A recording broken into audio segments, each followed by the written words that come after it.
Engineer Thangamuthu IPS academy அரசு பணி வெற்றியின் முதல் படி. Hi everyone. ஸோ இது வந்து பார்த்தீங்கன்னா நம்ம 200 hours GS சீரிஸில் 17வது பார்ட் அண்டு பாலிட்டி சீரிஸில் வந்து பார்த்தீங்கன்னா உங்களுக்கு 6வது பார்ட் பார்க்க போகிறோம்ப்பா. ஃபஸ்ட்டு 5 பார்ட் பார்க்காதவங்க அதை பார்த்துட்டு கண்டினியூ பண்ணிங்கன்னா யூஸ்ஃபுல்லாக இருக்குமா, ஏன்னா கரெக்டாக ஆர்டராக போய்கிட்டு இருக்குது. ஸோ இதில் வந்து பார்த்தீங்கன்னா ஆல்மோஸ்ட் ஒரு 50 வீடியோவில் பாலிட்டி தரோவாக முடிக்க போகிறோம். சரிங்களா, ஃபஸ்ட்டு 5 பார்ட்டை தெளிவாக முடிச்சுட்டு அடுத்து வந்தீங்கன்னா ரொம்ப யூஸ்ஃபுல்லாக இருக்கும். கரெக்டாக நீங்கள் பார்த்துக்கிட்டே வாங்க. நீங்கள் எக்ஸ்பெக்ட் பண்ணுற பாயிண்ட்ஸை விட அதிகமாக தான் நான் கொடுத்துக்கிட்டு இருக்கேன். என்னால் முடிஞ்ச அளவுக்கு பாயிண்ட்ஸ் நான் வித்தின் 1.5 ஹவர்ஸில் எவ்வளோ points up to group 1 exam வரை தேவைப்படுதோ எல்லாத்தையும் எடுத்து கொடுக்குறேன். கீழே கண்டிப்பாக உங்களுக்கு இந்த பாயிண்ட்ஸ் யூஸ்ஃபுல்லாக இருந்துச்சால் நீங்கள் முன்னாடி படித்ததை விட எக்ஸ்ட்ரா பாயிண்ட்ஸ் இருக்கா எல்லாத்தையுமே கீழே கமெண்ட் பண்ணுங்கள். ஸோ அது மாதிரி லாஸ்ட் வீக் வந்து பார்த்தீங்கன்னா கொஞ்சம் ஹெல்த் இஷ்யூ, நான் வந்து ஆல்ரெடி அந்த போஸ்ட் போடக்கூடாதுன்னு தான் சொல்லியிருந்தேன் முன்னாடி. ஸோ நிறையா ஸ்டூடெண்ட்ஸ் வந்து பார்த்தீங்கன்னா அடுத்த வீடியோவில் கமெண்ட் பண்ணுறப்ப ஒரு வழி இல்லாமல் போஸ்ட் போட வேண்டியதாகிடுச்சுமா. சரிங்களா, ஸோ தேங்க்யூப்பா. நிறையா பேர் வந்து நிறையா கமெண்ட் பண்ணியிருந்தீங்க, தேங்க்யூ. ஒன்றும் பிரச்சனை இல்லை, சின்ன இஷ்யூ தான், சரியாயிருச்சு. ஸோ இதுக்கப்புறம் வீடியோஸ் ரெகுலராக வரும். எப்பவும் போல் வாரத்தில் ஒரு 3 வீடியோ கன்ஃபார்மாக கொடுத்துருவேன். ஸோ எப்படி பார்த்தாலும் இன்னும் நமக்கு வந்து நியர்பை 200 டேஸ் இருக்குது குரூப் 1 எக்ஸாமுக்கு மட்டும். ஸோ அப்படின்றப்போ நம்ம இப்போ கண்டினியூ பண்ணுறதை நீங்கள் அப்படியே ஃபாலோ பண்ணிட்டே வந்தால் கூட மினிமம் ஒரு 4 சப்ஜெக்ட் தெளிவாக முடிச்சிடலாம். அதனால் கான்ஃபிடென்ட்டாக ட்ராவல் பண்ணுங்கள். கண்டிப்பாக அந்த வருஷம் எல்லாருமே போஸ்டிங் போக போகிறோம். சரிங்களா, ஃபஸ்ட்டு ஒன் பாருங்கள். நம்ம லாஸ்ட் கிளாஸ் வந்து ஹிஸ்டாரிக்கல் பேக்ரவுண்ட் பார்த்தோம். ஸோ அதுக்கப்புறம் அந்த ஆக்ட்ஸ் எல்லாம் முடிச்சுட்டு making of constitution drafting committee வரை முடிச்சிருக்கோம். ஸோ இன்றைக்கி அட்டவணை அப்படின்னு பார்க்க போகிறோம். அந்த அட்டவணைனா என்ன அப்படின்னு பார்த்தீங்கன்னா, இப்போ எக்ஸாம்பிள் நம்ம ஸ்கூல் புக்லேயே வந்து ஃபுல் டேட்டா படிக்கும்போது முக்கியமாக அந்த பாக்ஸ் கண்டென்ட் படிங்கன்னு சொல்கிறோம். ஏன் அப்படின்னா எதுக்கு ஸ்பெஷல் இம்பார்ட்டன்ஸ் கொடுக்குறோம் அப்படிங்கிறத தான் நம்ம என்ன பண்ணியிருப்போம், ஒரு பாக்ஸில் கொடுத்துருப்பாங்க. ஸ்கூல் புக்கில் டூ யூ நோ, உங்களுக்கு தெரியுமான ஒரு பாக்ஸ் இருக்கும். ஸோ அப்போ உள்ளே இருக்க டேட்டாஸ்லாம் முக்கியம் தான், பட் அதிலேயே எதுக்கு இம்பார்ட்டன்ஸ் கொடுத்து படிக்கிறோம், அந்த பாக்ஸுக்கு. அந்த மாதிரி முக்கிய குறிப்புகள் அப்படின்ற மாதிரி ஒரு நம்ம இந்தியன் கான்ஸ்டியூஷனில் முக்கியமாக சில பகுதிகளுக்கு முக்கியமான ப்ரொவிஷன்ஸ் கொடுக்க வேண்டியது இருக்கும். ஸோ அந்த இடத்துக்கு நம்ம சிறப்பு கவனம் செலுத்தணும் அப்படிங்கிறதுக்காக ஸோ அம்பேத்கர் எழுதும்போது ஒரு சில பகுதிகளை அட்டவணைன்னு கொண்டு வந்து வச்சுருந்தாங்க. அந்த அட்டவணையை பற்றி நம்ம இதில் பார்க்க போகிறோம். இந்த அட்டவணைக்கு அப்புறம் பார்ட்ஸ், அது வேறு பகுதிகள். சரிங்களா, ஸோ அப்போ அட்டவணை மொத்தம் எத்தனை பகுதிகள் இருந்துச்சு, இந்த அட்டவணை எப்படி உருவாச்சு அப்படின்னு ஹிஸ்ட்ரி பார்த்தீங்கன்னா, அட்டவணையை பொறுத்தவரை 1919 சட்டம், 1919 நம்ம மாண்டேகி செம்ஸ்போர்ட் ரிஃபார்ம்ஸ் அப்படின்னு சொல்லி படிச்சிருப்போம். மாகாணத்தில் இரட்டையாட்சி கொடுக்கப்பட்டது. ஸோ இதில் வந்து பார்த்திங்கன்னா கிட்டத்தட்ட ஒரு 5 அட்டவணைகள் கொடுக்கப்பட்டிருக்கும் ஸ்டார்டிங்கில். சரிங்களா, தென் 1935 சட்டம், இந்திய அரசு சட்டம், கவர்மெண்ட் ஆஃப் இந்தியா ஆக்ட் 1935 மொத்தம் வந்து பார்த்திங்கன்னா 10 அட்டவணைகளாக மாறி இருக்கும்.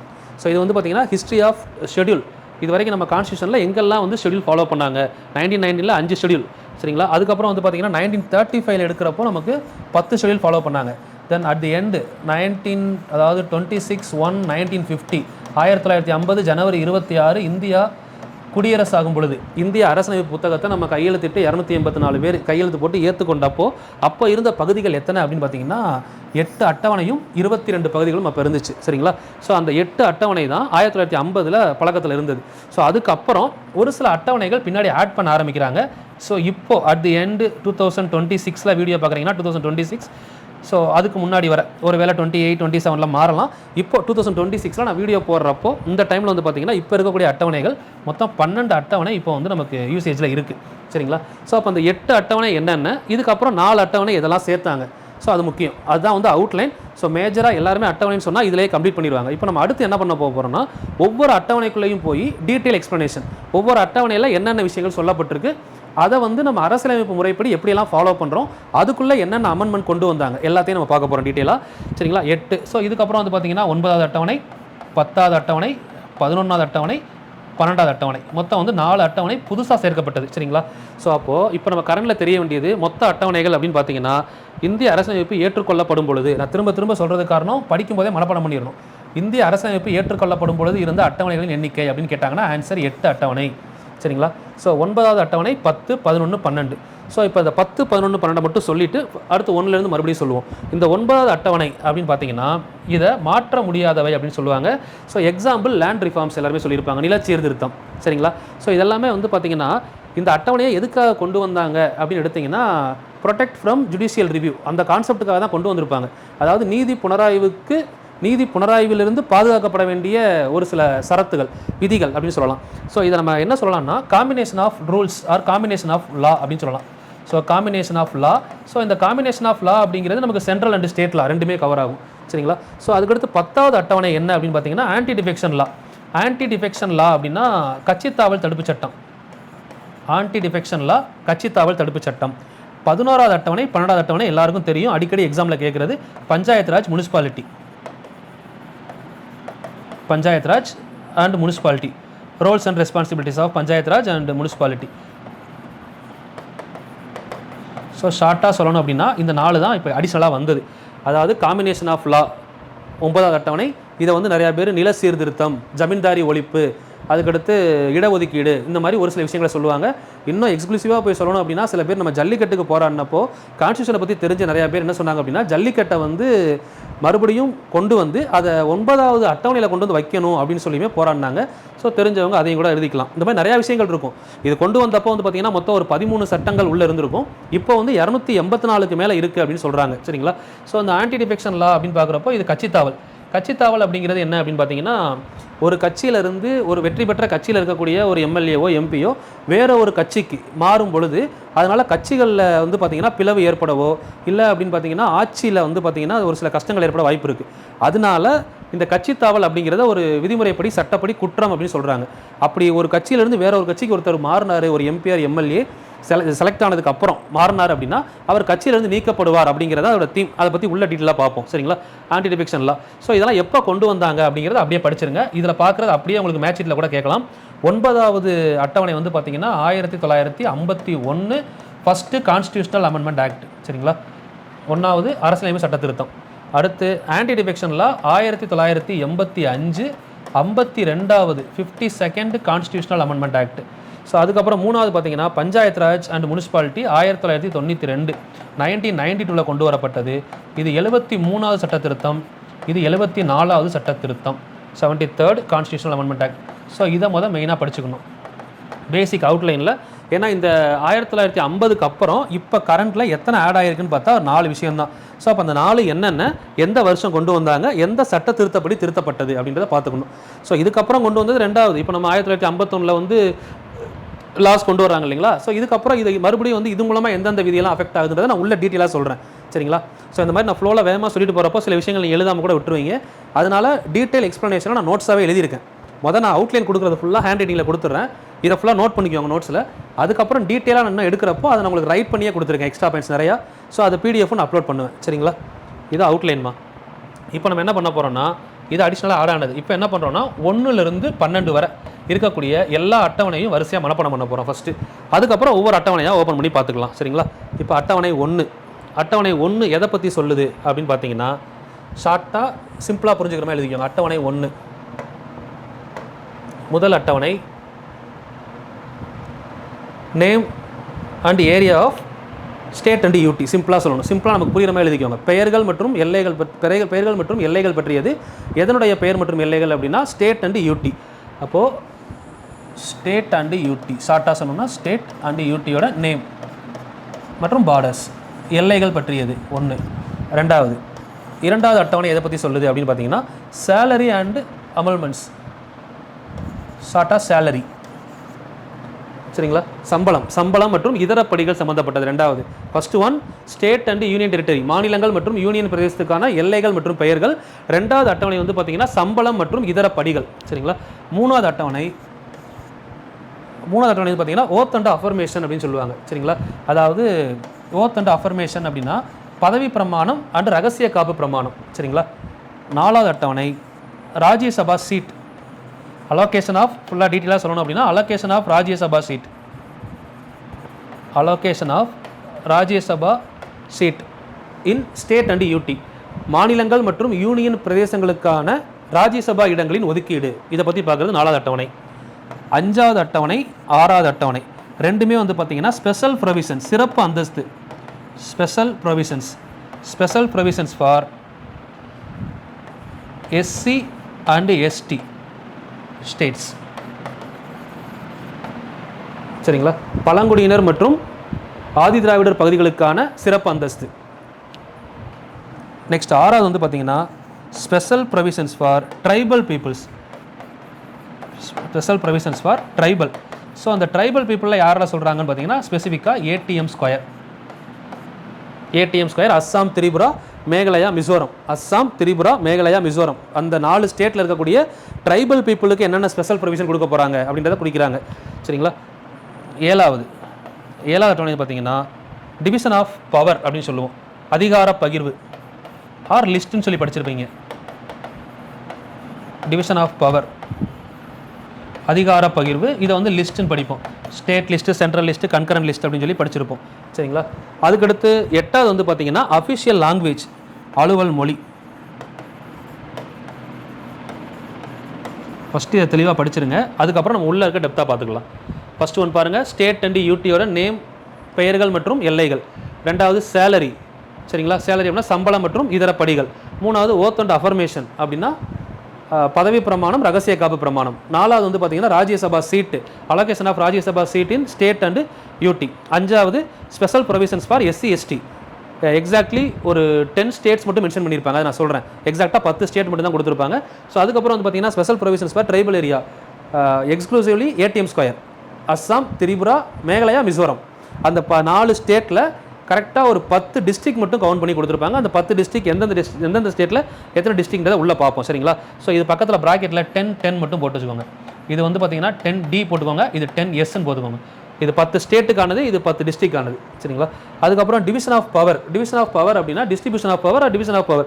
லிஸ்ட்டு, கன்கரண்ட் லிஸ்ட், அதாவது மத்திய பட்டியல், மாநில பட்டியல், பொதுப்பட்டியல்னு சொல்லி அதிகாரத்தை பிரிச்சிருப்பாங்க. அதனால தான் டிவிஷன் ஆஃப் பவர்னு சொல்கிறோம், அதிகார பகிர்வு.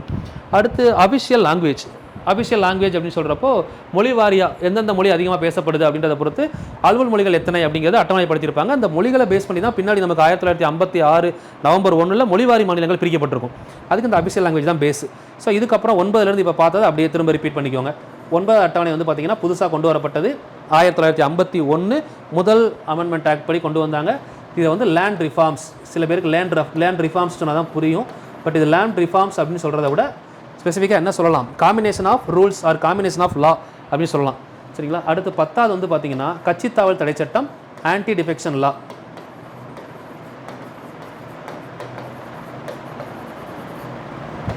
11 வந்து பார்த்தீங்க அப்படின்னா 11, 12 பஞ்சாயத்து, முனிசிபாலிட்டி, பஞ்சாயத் ராஜ், முனிசிபாலிட்டி. இவ்வளோதான். ஸோ இதை ஆர்டராக படிச்சிருங்க. இந்த 12 அட்டவணை தெளிவாக படிச்சிட்டிங்கன்னா இப்போ நம்ம ஒரு அட்டவணைக்கு கீழே என்னென்ன விஷயங்கள் பார்க்க போகிறோம் அப்படிங்கிறத நம்ம பார்க்கலாம். So first state and UT name படிக்கிறீங்க. ஸோ அதுக்கப்புறம் சேலரி. ஸோ இப்போ இந்த சேலரினா இதுக்குள்ளே போகிறதுக்கு முன்னாடி தெளிவாக புரிஞ்சுக்கணும், இந்த சேலரியில் எல்லாருடைய சேலரியும் குறிப்பிட்டிருப்பாங்களா அப்படின்னா கிடையாது. நம்ம எக்ஸாம் பாயிண்ட் ஆஃப் வியூவில் இதில் கரெக்டாக ஒரு 9 பேரோட சேலரியை பற்றி மட்டும்தான் சொல்லியிருப்பாங்க.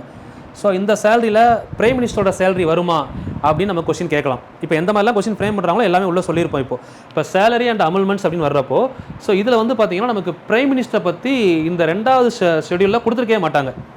கொடுத்துருக்காங்களான்னு கேட்டால் இல்லை, தப்பு. ஸோ அதே மாதிரி இந்த ஓத் அண்ட் அஃபர்மேஷன் அப்படின்னா பதவி பிரமாணம், ரகசிய காப்பு பிரமாணம். ஸோ இதில் வந்து பதவிகளில் இருக்கவங்களுக்கான பதவி பிரமாணம் மட்டும்தான் இருக்கான்னு கேட்டால் கிடையாது. ஏன்னா இப்போ இதில் வந்து பார்த்தீங்கன்னா எம்எல்ஏ அண்ட் எம்பி கேண்டிடேட்னு கொடுத்துருப்பாங்க. அவங்களாம் பதவியில் இருக்காங்கன்னா கிடையாது. எம்எல்ஏ கேண்டிடேட்டாவோ எம்பி கேண்டிடேட்டாவோ ஒருத்தவங்க நிற்க போகிறாங்கன்னா அவங்க நிற்கும் போது அவங்களுக்கு ஒரு உறுதிமொழி எடுப்பாங்கல்ல, அந்த உறுதிமொழியுமே இதில் வந்திருக்கும். பதவியில் இல்லாதவங்களுடைய உறுதிமொழியும் இதில் சொல்லப்பட்டிருக்கும் ஓத் அண்ட் அஃபர்மேஷனில். ஸோ அதுலேயுமே வந்து பார்த்தீங்கன்னா 9 பேர் கொடுத்துருப்பாங்க. அப்போது இது ரெண்டுலேயும் யாரெல்லாம் காமனாக வர்றாங்க, சிஏஜி காமனாக வருவாங்க, justice of judges of supreme court and high court காமனாக இருப்பாங்க. அந்த மாதிரி காமன் மெம்பர்ஸ் யார், டிஃப்ரெண்ட் மெம்பர்ஸ் யார், அதை நீங்கள் தனியாக படிச்சுக்கிறது இன்னும் பெஸ்ட்டு. கொஸ்டின் கேட்க வாய்ப்பு இருக்குது. ஸோ ராஜ்யசபா சீட்டை பொறுத்தவரை நமக்கு நார்மலாக தெரியும். ராஜ்யசபா சீட் அப்படின்னு எடுத்திங்கன்னா மொத்தம் வந்து பார்த்தீங்கன்னா 250 சீட் இருக்குது. இப்போ டோட்டலாக எத்தனை பேர் இருக்காங்க, 250 சீட்டில் இப்போ இருக்கிறது 245 சீட்டு. இந்த 245ல் 233 + 12 பிரிப்போம். இந்த 233க்குள்ளே நம்ம டெப்த்தாக வந்தோம் அப்படின்னா ஸ்டேட் அண்ட் யூடி எடுத்திங்கன்னா யூடியில் ஒரு 8, இங்கே ஒரு 225 ஸ்டேட்டு. ஸோ இதெல்லாம் நம்ம உள்ளே பார்ப்போம். இப்போ ஸோ இந்த 8 யூடியில் யார் யாருக்கு எவ்வளோ சீட் வந்திருக்கு, இந்த டிஸ்ட்ரிபியூஷன் ஆஃப் சீட்ஸே நம்ம உள்ளே பார்க்க போகிறோம். இது நமக்கு ஜென்ரலாக தெரியும், ராஜ்யசபாவில் 250 சீட் இருக்குன்னு தெரியும். ஆனால் இப்போ ஃபுல்லாக இருக்கிறது 245 சீட்டு தான். அந்த 245ல் நாமினேட்டட் மெம்பர்ஸ் எவ்வளோன்னு பார்த்தீங்கன்னா 12 பேர், செலக்டட் மெம்பர்ஸ் எவ்வளோன்னு பார்த்தீங்கன்னா 233. 233ல் 225 பேர் வந்து ஃப்ரம் ஸ்டேட்ஸ், மாநிலங்கள்லேருந்து, 8 பேர் வந்து யூடி. இந்த யூடிலையும் வந்து பார்த்தீங்கன்னா நம்ம ஜம்மு காஷ்மீரில் அதிகமாக 4 பேர் இருப்பாங்க, டெல்லியில் 3 பேர் இருப்பாங்க, பாண்டிச்சேரியில், புதுச்சேரியில் இப்போ ஒரு ஆள், மொத்தம் 8 பேர் இருப்பாங்க. ஸோ இதில் நம்ம யூபியில் அதிகமான மெம்பர்ஸ், நம்ம தமிழ்நாட்டில் 18 பேர். இதெல்லாம் உள்ளே பார்க்கணும். உள்ளே பார்த்தோம்னா ஐடியாஸ் இருக்கும். இதில் எல்லாம் டீட்டெயிலாக எழுதியிருக்கேன். சரிங்களா? இப்போ ஒரு அவுட்லைன் என்ன பார்க்க போகிறோன்னு சொல்கிறேன். இந்த special provisions for SC ST அப்படிங்கிறது அண்ட் இந்த ட்ரைபல், இதை ஏன் தனியாக பிரித்தாங்க அப்படின்னு பார்த்தீங்கன்னா இந்த SC ST அப்படிங்கிறதே பழங்குடியினர் மற்றும் ஆதிதிராவிட மக்களுக்கு பாதுகாப்பு கொடுக்கணும். ஏன்னா அவங்க ரொம்ப பிற்படுத்தப்பட்ட மக்களாக இருக்காங்க, அவங்கள முன்னாடி கொண்டு வரணுன்றதுக்காக அவங்களுக்கு மேலே ஸ்பெஷல் அட்டென்ஷன் கொடுத்துருப்பாங்க. அதனால தான் ஷெட்யூலில் கொண்டு வந்து அவங்களை வச்சுருப்பாங்க. ஷெட்யூலில் ஒரு கம்யூனிட்டியவோ இல்லை ஒரு குரூப்பை கொண்டு வந்து வைக்கிறாங்க, ஒரு சொசைட்டி அப்படின்னா அவங்க மேலே ஸ்பெஷல் அட்டென்ஷன் கொடுக்க போகிறாங்கன்னு அர்த்தம். சரி, அப்படி கொடுக்கும்போது அதுலேருந்து ஏன் ட்ரைபல் பார்ட்டை பிரிக்கிறாங்க அப்படின்னு பார்த்தீங்கன்னா இவங்க 2 பேருக்குள்ளே இருக்கக்கூடிய கலாச்சார வேறுபாடு, அவங்க செலிப்ரேட் பண்ணுற பண்டிகைகளாக இருக்கட்டும், பேசக்கூடிய மொழிகளாக இருக்கட்டும், அவங்களுடைய க்ரோத்தாக இருக்கட்டும், அந்த வகையில் பார்க்குறப்போ ஷெட்யூல் ஸ்டேட்ஸை விட ட்ரைபல்ஸ் வந்து இன்னுமே ரொம்ப லோவாக இருக்காங்க. ஸோ அப்போ அவங்க மேலே ஸ்பெஷல் அட்டென்ஷன் கொடுக்கணும். அப்போ அதுக்குன்னு எந்தெந்த மாவட்டங்களை தேர்ந்தெடுக்கிறாங்க, அது ஒரு 10 மாவட்டங்களை தேர்ந்தெடுத்து அவங்களுக்கு தனியாக ஸ்பெஷல் அட்டென்ஷன் கொடுக்குறாங்க. அதை பற்றி பார்க்கணும். அந்த மாவட்டங்கள் எதுன்னு சொல்லிடுறேன். அடுத்து டிவிஷன் ஆஃப் பவர் நமக்கு தெரியும். ஸோ இதுவுமே வந்து 1935 எப்படி இருந்துச்சு, 1919 எப்படி இருந்துச்சு, 1935, 1950, அட் ப்ரெசென்ட் 2020 எவ்வளோ டிஸ்ட்ரிபியூஷன்ஸ் ஆஃப் பவர் வந்து எந்தெந்த லிஸ்ட்டுக்கு எவ்வளோ இருக்குது அப்படின்றத பார்க்கணும். இன்பிட்வீனில் நம்ம 1976 42 சட்டத்தின்படி ஒரு 5 லிஸ்ட்டு வந்து பார்த்திங்கன்னா சேஞ்ச் ஆகிருக்கும். அந்த 5 எதுன்றது அடிக்கடி கொஸ்டின் கேட்குறாங்க, அதுவும் பார்க்கணும். தென் அஃபிஷியல் லாங்குவேஜ் ஸ்டார்ட் பண்ணும்போது வந்து பார்த்திங்கன்னா உங்களுக்கு 14 லாங்குவேஜ் இருந்திருக்கும். அதுக்கப்புறம் 15வது சிந்தி மொழி சேர்த்துருப்பாங்க. அதுக்கப்புறம் 3 லாங்குவேஜ் கொண்டு வந்திருப்பாங்க. லாஸ்ட்டாக இப்போ 4 லாங்குவேஜ் கொண்டு வந்திருப்பாங்க. டோட்டலாக இப்போ இருக்கிறது 22 லாங்குவேஜ். அடிஷனலாக நோட் பண்ணுறது சைடில் அப்படி நோட் பண்ணிட்டே வந்துருங்க, சரிங்களா? ஏன்னா அப்பப்போ சேர்த்து படிக்கிறப்போ மொத்தமாக படிக்கிறத விட ஃபஸ்ட்டு நான் ஒயிட்டில் எழுதினது எல்லாமே ஃபஸ்ட் லெவல் பாயிண்ட். நீங்கள் பிசி அந்த எக்ஸாம் படிச்சிங்கன்னா போதும். நான் செகண்ட் எழுதிக்கிறதெல்லாம் குரூப் 4 பாயிண்ட் ஆஃப் வியூவில் கேட்டாங்கன்னா இதுலேருந்து உள்ளே வந்தால் இவ்வளோ தான். இப்போ அடுத்து குரூப் 1 பாயிண்ட் ஆஃப் வியூ போகிறப்போ ஒவ்வொன்றையும் டெப்த்தாக ஓப்பன் பண்ணி பார்ப்போம். ஸோ இப்போ லேண்ட் ரிஃபார்ம்ஸ் அப்படின்னு சொல்கிறப்போ இதில் நம்ம பக்கத்தில் என்ன எழுதிக்கலாம், 13 இருந்துச்சு. இப்போ வந்து பார்த்தீங்கன்னா 284 ப்ளஸ் இருக்குது. இப்போ அட் ப்ரெசென்ட் 2026, சரிங்களா?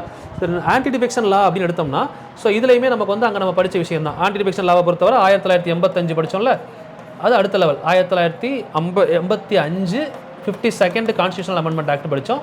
ஸோ இதில் பின்னாடி வந்து 91st ஆக்டில் வந்து 2003 சில சேஞ்சஸ் பண்ணியிருப்பாங்க, அதை பின்னாடி பார்ப்போம், சரிங்களா? தென் பஞ்சாயத்தை பொறுத்தவரை மொத்தம் எத்தனை பகுதிகள், எத்தனை பணிகள்னு கேட்பாங்க. 29 பணிகள்.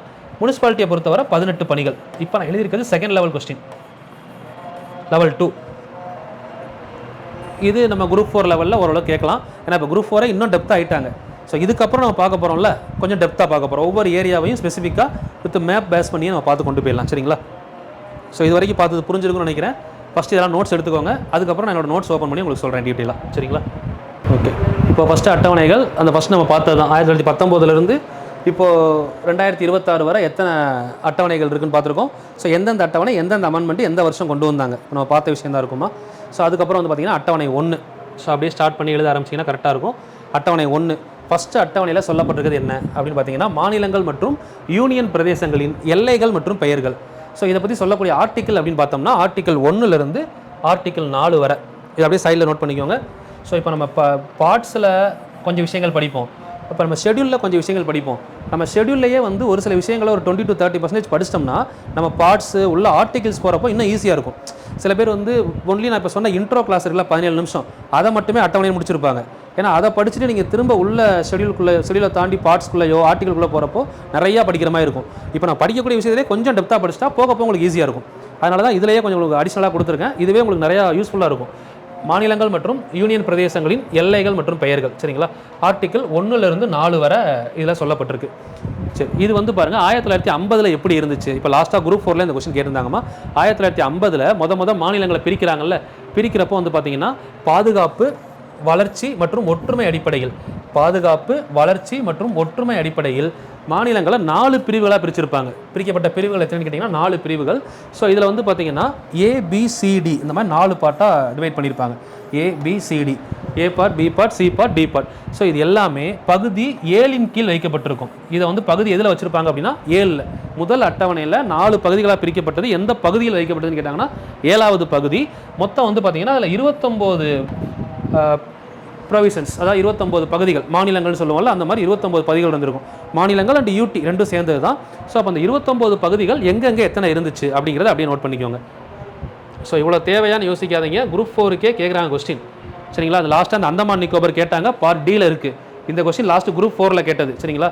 அதனால் குரூப் 4 எக்ஸாமுக்கே தேவை தான் இப்போ நான் சொல்கிற விஷயம். சில பேர் பின்னாடி கமெண்ட் பண்ணுவீங்க, இவ்வளோ குரூப் 4க்கு வேணுமானா குரூப் 4க்கு வேணும் கண்டிப்பாக. ஸோ இப்போ பாருங்கள், part A, part B, part C, part D வரிசையாக பிரிச்சுக்கோங்க.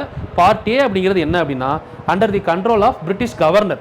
பிரிட்டிஷ் கவர்னருடைய கண்ட்ரோலில் இருக்கக்கூடிய பகுதிகள் அப்படின்னு சொல்லுவாங்க. அங்கே இருக்கக்கூடிய பிரசிடென்சிஸ். இப்போ இதில் தான் மெயினாக நம்ம இருந்த பாம்பே, பெங்கால், மெட்ராஸ், நமக்கு தெரிஞ்ச 3 பெரிய பிரசிடென்சி இதுதான். அந்த 3மே வந்து பார்த்திங்கன்னா ஃபஸ்ட்டு இங்கே தான் வந்திருக்கும், சரிங்களா? பாம்பே பாருங்கள், பாம்பே, பீகார், அஸ்ஸாம், மத்திய பிரதேஷ், மெட்ராஸ், ஒடிசா, பஞ்சாப், ஐக்கிய மாகாணம் இப்போ இருக்கக்கூடிய யூபி, தென் மேற்கு பஞ்சாப், இது எல்லாமே வந்து பார்த்திங்கன்னா உங்களுக்கு அண்டர் தி கவர்னர் கண்ட்ரோல், சரிங்களா?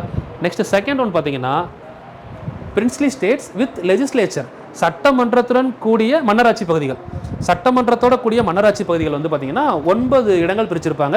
ஹைதராபாத், ஜம்மு காஷ்மீர், மத்திய பாரத், மைசூர், பட்டியாலா, தென் ஈஸ்ட் பஞ்சாப், கிழக்கு பஞ்சாப், அதுக்கப்புறம் ராஜஸ்தான், சௌராஷ்டிரா. இதில் வந்து பார்த்தீங்கன்னா ராஜஸ்தான் பாருங்கள், ராஜஸ்தான் வந்து எங்கே வந்துடுது, பிரின்ஸ்லி ஸ்டேட்ஸில் வந்துடுது. சரிங்களா, ராஜஸ்தான், சௌராஷ்டிரா, திருவாங்கூர், கொச்சின், தென் விந்திய பிரதேசம். மொத்தம் இந்த 9 ஏரியாக்களும் legislature with legislature princely state, மன்னராட்சி பகுதிகள் சட்டமன்றத்துடன் கூடியவை அப்படின்ற ஏரியாவில் இந்த 9 வருது. சரிங்களா, இதில் வந்து மாற்றி கொடுத்து கேட்கலாமா, பார்ட் ஏல எது வரும், பார்ட் பியில் எதுவும் ஒரு டைம் நல்லா படிச்சுக்கோங்க. இதை மேப் போட்டு வரைஞ்சிக்கிட்டீங்கன்னா இன்னும் கொஞ்சம் ஈஸியாகவே இருக்கும்.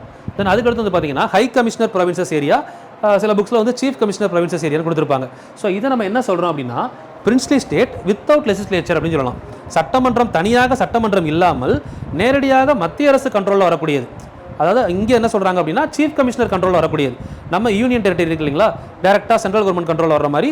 ஸோ இங்கே வந்து இது எல்லாமே பிரின்ஸ்லி ஸ்டேட் தான். ஆனால் இந்த பிரின்ஸ்லி ஸ்டேட் எல்லாத்துக்கும் தனியாக லெஜிஸ்லேச்சர் கிடையாது. இவங்க எல்லாருமே டேரெக்டாக என்ன பண்ணுறாங்க அப்படின்னு கேட்டிங்கன்னா, சீஃப் கமிஷனர் அப்படிங்கிற ஒருத்தர் கண்ட்ரோலில் வந்துடுறாங்க. 1919 புதுசாக ஒரு போஸ்ட் கிரியேட் பண்ணுவாங்கன்னு பார்த்தோம், சீஃப் கமிஷனர் அப்படின்னு சொல்லி.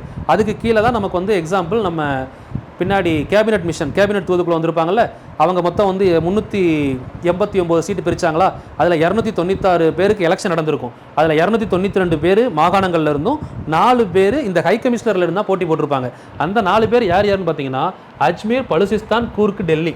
ஸோ அதுலேயுமே மெயினாக வந்து அஜ்மீர், கூர்க்கு, டெல்லி, அது கூட எக்ஸ்ட்ரா யார் வந்திருப்பாங்க, பலுசிஸ்தான் தனியாக வந்திருப்பாங்க. சரிங்களா, இதான் வந்து அந்த 4 பேர் ஏபிசின்னு படிச்சிருப்பாங்க. ஸோ அவங்கெல்லாம் எதில் வருவாங்கன்னா, chief commissioner, high commissioner or chief commissioner provinces area அப்படின்னு சொல்லலாம். சரிங்களா, அஜ்மீர், போபால், பிலாஸ்பூர், கோச்பெகார், கூர்க், டெல்லி, ஹிமாச்சல் பிரதேஷ், கட்ச், மணிப்பூர், திரிபுரா. ஸோ இந்த 10 ஏரியாவும் நமக்கு ஹை கமிஷனர் ஏரியா கண்ட்ரோலில் வந்துடும். இப்போ லாஸ்ட்டாக நம்ம கேட்ட கொஸ்டின் என்ன அப்படின்னா, அந்தமான் நிக்கோபர் தீவு. இந்த அந்தமான் நிக்கோபர் தீவு மட்டும் பார்ட் டி பகுதியில் கொடுக்கப்பட்டுள்ளது. ஸோ இது கொஸ்டினில் கேட்டிருந்தாங்க லாஸ்ட்டாக. அப்போ part A, part B, part C, part D படிச்சுக்கோங்க. ஸோ இதில் கொஸ்டின் கேட்கறதுக்கான வாய்ப்புகள் அதிகம். ஏன்னா இதுக்கப்புறம் கேட்காத இடங்கள்ல இருந்து அதிகமான கொஸ்டின் ரிப்பீட் ஆகுது. தெளிவாக பார்த்துக்கோங்க. சரிங்களா, பிடிஎஃப் நான் உங்களுக்கு வந்து டெலகிராம் சேனல்லையும் அனுப்பியிருக்கேன். நம்ம வாட்ஸ்அப் சேனல்லையுமே டெய்லி குவிஸ் கண்டக்ட் பண்ணுறோம். சரிங்களா, லாஸ்ட் முடிகிறப்போ அதை நான் ஷோ பண்ணுறேன். இப்போ அதோட 300 கொஸ்டின் மேலே போட்டாச்சு. நீங்கள் படித்து குவிஸ் அப்படியே ப்ரீவியஸ் இயர் கொஸ்டினை ஒர்க் அவுட் பண்ணி பார்த்துக்கலாம். கீழே நம்ம வாட்ஸ்அப் சேனல் லிங்க்கும் இருக்கும், டெலகிராம் சேனல் லிங்க் இருக்கும், வாட்ஸ்அப் குரூப் லிங்க் இருக்கும். எல்லாருமே ஜாயின் பண்ணிக்கோங்க. அடிக்கடி போடுற அப்டேட்ஸ் எல்லாம் வந்துகிட்டே இருக்கும். டெய்லி காலையில் மோட்டிவேஷன் வந்துடும். உங்களுக்கு எல்லாமே அடுத்த லெவல் நீங்கள் படிக்கிறதுக்கு எங்கெல்லாம் ட்ராப் ஆவீங்களோ அந்த இடத்துலலாம் உங்களை ரெக்டிஃபை பண்ணுறதா என்னோட வேலை. நான் கரெக்டாக கொடுக்குறத கரெக்டாக ஃபாலோ பண்ணாலே உங்களுக்கு போதுமானது. ஓகேங்களா, இப்போ அடுத்து பாருங்கள். இது வந்து பார்த்தீங்கன்னா 1950 பார்த்தோம். இப்போ அதுக்கு அடுத்து சரிங்களா, அதுக்கப்புறம் மொழிவாரி மாநிலங்களாக பிரிக்கிறதுக்கான கமிட்டிஸ் என்னென்ன. நம்ம இப்போ இந்த இடத்துல இது ஸ்டார்டிங், நமக்கான எண்டு எங்கன்னா 56 தான். ஏன்னா சில பேர் யோசிக்கலாம் 1950 அங்கே பார்த்துட்டோம், இங்கே மறுபடியும் 48 போட்டிருக்காங்கன்னா 48லேருந்தே நம்ம ஒரு கண்ட்ரியை எப்படியெல்லாம் பிரிக்கலாம் அப்படின்னு சொல்லி பல டிஸ்கஷன் போய்கிட்டு இருந்துச்சு. ஸோ அதில் ஒவ்வொரு கமிட்டிக்குன்னு ஒரு லீடரை ஃபிக்ஸ் பண்ணி அவர் தலைமையில் அந்த கமிட்டி அவங்களோட ரிப்போர்ட்டை சப்மிட் பண்ணுவாங்க. அந்த ரிப்போர்ட் எல்லாராலையும் ஏற்றுக்கொள்ளப்பட்டதா இல்லை நிராகரிக்கப்பட்டதா அப்படிங்கிறத பொறுத்து தான் அடுத்த கமிட்டி ஃபார்ம் பண்ணுவாங்க. ஸோ இந்த மாதிரி 1948 ஜூனில் SK Dhar committee, previous year question, 1948 ஜூனில் எஸ்கே தார் கமிட்டி ஃபார்ம் பண்ணி அவங்க டிசம்பரில் ரிப்போர்ட் சப்மிட் பண்ணுறாங்க. 1948 டிசம்பரில் நம்ம இதெல்லாம் வந்து இப்போ பார்ட் 1ல் தெளிவாக பார்ப்போம். என்ன இவங்க கொடுத்த ரிப்போர்ட் என்ன, அதில் எந்தெந்த நிறைகள் இருந்துச்சு, குறைகள் இருந்துச்சு எல்லாமே படிப்போம். இப்போதைக்கு நமக்கு ஒன்லி அந்த ஷெட்யூல் 1 பற்றி பார்க்குறதுனால அவுட்லைன் மட்டும். 48 டிசம்பரில் ஜேவிபி, ஜவஹர்லால் நேரு, வல்லபாய் படேல், பட்டாபி சீதாராமையா இவங்க சேர்ந்த குழு, இவங்க ஏப்ரல் 49 ரிப்போர்ட் சப்மிட் பண்ணுறாங்க. தென் 1953 டிசம்பரில் பசல் அலி கமிட்டி செப்டம்பர் 1955 ரிப்போர்ட் சப்மிட் பண்ணுறாங்க. ஸோ இதை பேஸ் பண்ணி தான் பின்னாடி 1956 நவம்பர் 1 வந்து பார்த்தீங்கன்னா மொழிவாரி மாநிலங்கள் பிரிக்கப்படும். ஸோ இது போய்கிட்டு இருக்கிறப்பவே 1953 அக்டோபர் சரிங்களா, ஆந்திரா முதல் மொழிவாரி மாநிலமாக பிரிக்கப்பட்டது அப்படின்னு சொல்லுவாங்க. இதுக்கு காரணம் என்ன அப்படின்னு கேட்டிங்கன்னா, பொட்டி ஸ்ரீராமுலு அவர் நீங்கள் படிச்சிருப்பீங்க, ப்ரீவியஸ் இயர் ஃபேமஸ் கொஸ்டின். மொழிவாரி மாநிலங்கள் பிரிக்கப்பட்டது, முதலாக பிரிக்கப்பட்ட மொழிவாரி மாநிலம் 1953 அக்டோபர். பிரிக்க காரணமாக இருந்தவர் யார் அப்படின்னா, அக்டோபர் 19 முதல் டிசம்பர் 15 வரை 1952 கிட்டத்தட்ட 56 நாட்கள் உண்ணாவிரதம். இதுவும் ப்ரீவியஸ் இயர் கொஸ்டின். 56 நாட்கள் உண்ணாவிரதம் இருந்து உயிர் விட்டவர் பொட்டி ஸ்ரீராமுலு, ஆந்திராவை சேர்ந்த பொட்டி ஸ்ரீராமுலு சரிங்களா. ஆக்சுவலாக இவங்க கேட்டது என்ன அப்படின்னு பார்த்தீங்கன்னா, மெட்ராஸையும் சேர்த்து பிரித்து மதராஸை தலைநகரமாக கொண்ட இவங்க கேட்டது, மெட்ராஸை கேபிட்டலாக வச்சு எங்களுக்கு ஆந்திரா வேணும்னு கேட்டிருப்பாங்க. இப்போ இருக்கக்கூடிய சென்னையை சரிங்களா, சென்னையை கேபிட்டலாக வச்ச ஆந்திரா எங்களுக்கு பிரித்து தரணும் அப்படின்னு சொல்லி கேட்டிருப்பாங்க தெலுங்கு பேசக்கூடிய மக்களுக்காக. ஆனால் பிரிக்கும் போது வந்து பார்த்தீங்கன்னா பின்னாடி வந்து ஆந்திரா சென்னை வந்து அதில் பிரிச்சிருக்க மாட்டாங்க. எதுக்காக சொல்கிறேன்னா அவங்க கேட்ட கோரிக்கையில் இது ஒன்று, ஆந்திரா வந்து சென்னையை தலைநகராக கொண்ட ஒரு தனி மாநிலமாக பிரிக்க வேண்டும் சொல்லி உண்ணாவிரதம் இருந்திருப்பார் 56 நாள். அவர் உண்ணாவிரதம் இருந்து இறந்ததுனால அதுக்காக பிரிக்கப்பட்ட முதல் மாநிலம் தான் ஆந்திர பிரதேஷ். அதனால அவர் என்ன சொல்லுவாங்க அப்படின்னா அலியா மனிதர் அமராஜீவி அப்படின்னு அழைக்கப்படுறார். அமராஜீவி அலியா மனிதர் அழைக்கப்படுறவர் யாருன்னா பொட்டி ஸ்ரீராமுலு. சரிங்களா, தெலுங்கு பேசக்கூடிய மக்களுக்காக முதலாக பிரிக்கப்பட்டது. இப்போ இதை தாண்டி இன்னொரு ப்ரீவியஸ் இயர் கொஸ்டின் இருக்கு. ஸோ இவர் வந்து 1953 தான். இதுக்கு முன்னாடியே முதல் மொழிவாரி மாநிலம் சுதந்திரத்திற்கு முன் பிரிக்கப்பட்ட மாநிலம் எதுன்னு கேட்டாங்கன்னு வைங்களேன், 1936 ஏப்ரல் 1 இதுதான் முதல் மொழிவாரி மாநிலம் பிஃபோர் இண்டிபெண்டன்ஸ். இது வந்து பார்த்தீங்கன்னா ஆஃப்டர் இண்டிபெண்டன்ஸ். சுதந்திரத்துக்கு பின்னாடி வந்து நம்ம ஆந்திரான்னு படிக்கிறோம். சுதந்திரத்துக்கு முன்னாடியே பிரிக்கப்பட்ட முதல் மாநிலம் எதுன்னு கேட்டிங்கன்னா ஒரிசா. எங்கேருந்து பிரித்தாங்க அப்படின்னு பார்த்தீங்கன்னா பீகார்லேருந்து பிரிக்கப்பட்டது. அதனால தான் அந்த டே என்ன சொல்கிறாங்க, ஏப்ரல் 1 1936 உட்கல் திவாஸ் டே அப்படின்னு சொல்கிறாங்க. உட்கல் திவாஸ் ஒடிசா தினம் அப்படின்னு சொல்லி செலிப்ரேட் பண்ணுறாங்க. ஸோ நல்லா புரிஞ்சுக்கணும், மொழிவாரியாக பிரிக்கப்பட்ட முதல் மாநிலம்னு ஜென்ரலாக கேட்டால் ஆன்சர் ஆந்திரா. சுதந்திரத்திற்கு முன் மொழிவாரியாக முதலாக பிரிக்கப்பட்ட மாநிலம் எதுன்னு கேட்டாங்கன்னா ஆன்சர் ஒடிசா. சரிங்களா, 1936 இயர் பார்த்துக்கோங்க. அதுக்கப்புறம் 1956 31 மாநில மறுசீரமைப்பு சட்டம் இயற்றப்பட்டது. பசல் அலி கமிட்டி ரிப்போர்ட் பேஸ் பண்ணி மாநில மறுசீரமைப்பு சட்டம் ஏற்றுறாங்க. இதை பேஸ் பண்ணி தான் 1956 நவம்பர் 1 நடைமுறைப்படுத்தப்பட்டது. இதனால் மாற்றம் என்ன வந்துச்சு அப்படின்னு பார்த்தீங்கன்னா, ஏன்னா 1950 ஜனவரி 26 நமக்கு சட்டம் இயற்றப்பட்டது. இந்த சட்டத்தில் 7வது திருத்தம் பண்ணுறாங்க. ஏன்னா 1951 பார்த்தோம் 9 அட்டவணை முதல் திருத்தம் பண்ணிட்டாங்க. ஃபஸ்ட்டு கான்ஸ்டியூஷனல் அமெண்ட்மெண்ட் ஆக்ட் பண்ணியாச்சு. அப்போ 7வது திருத்தமாக 1956 கொண்டு வரப்பட்டது தான் மாநில மறுசீரமைப்பு சட்டம். இதை கொஸ்டினில் கேட்கலாம். மாநில மறுசீரமைப்பு சட்டம் எத்தனாவது சட்டத்தின்படி கொண்டு வரப்பட்டது? Constitutional amendment act 7 1956. ஸோ இதன்படி பிரிக்கப்பட்ட மாநிலங்கள் எத்தனை அப்படின்னு கேட்டாங்கன்னா 14 ஸ்டேட்டு 6 யூனியன் டெரிட்டரி அந்த டைமில் பிரிக்கப்பட்டது. ஸோ இப்போ 2026 கரண்டில் இருக்கிறது 28 ஸ்டேட்டு 8 யூடி. இப்போ நம்ம கரண்டில் படிக்கிறோம்.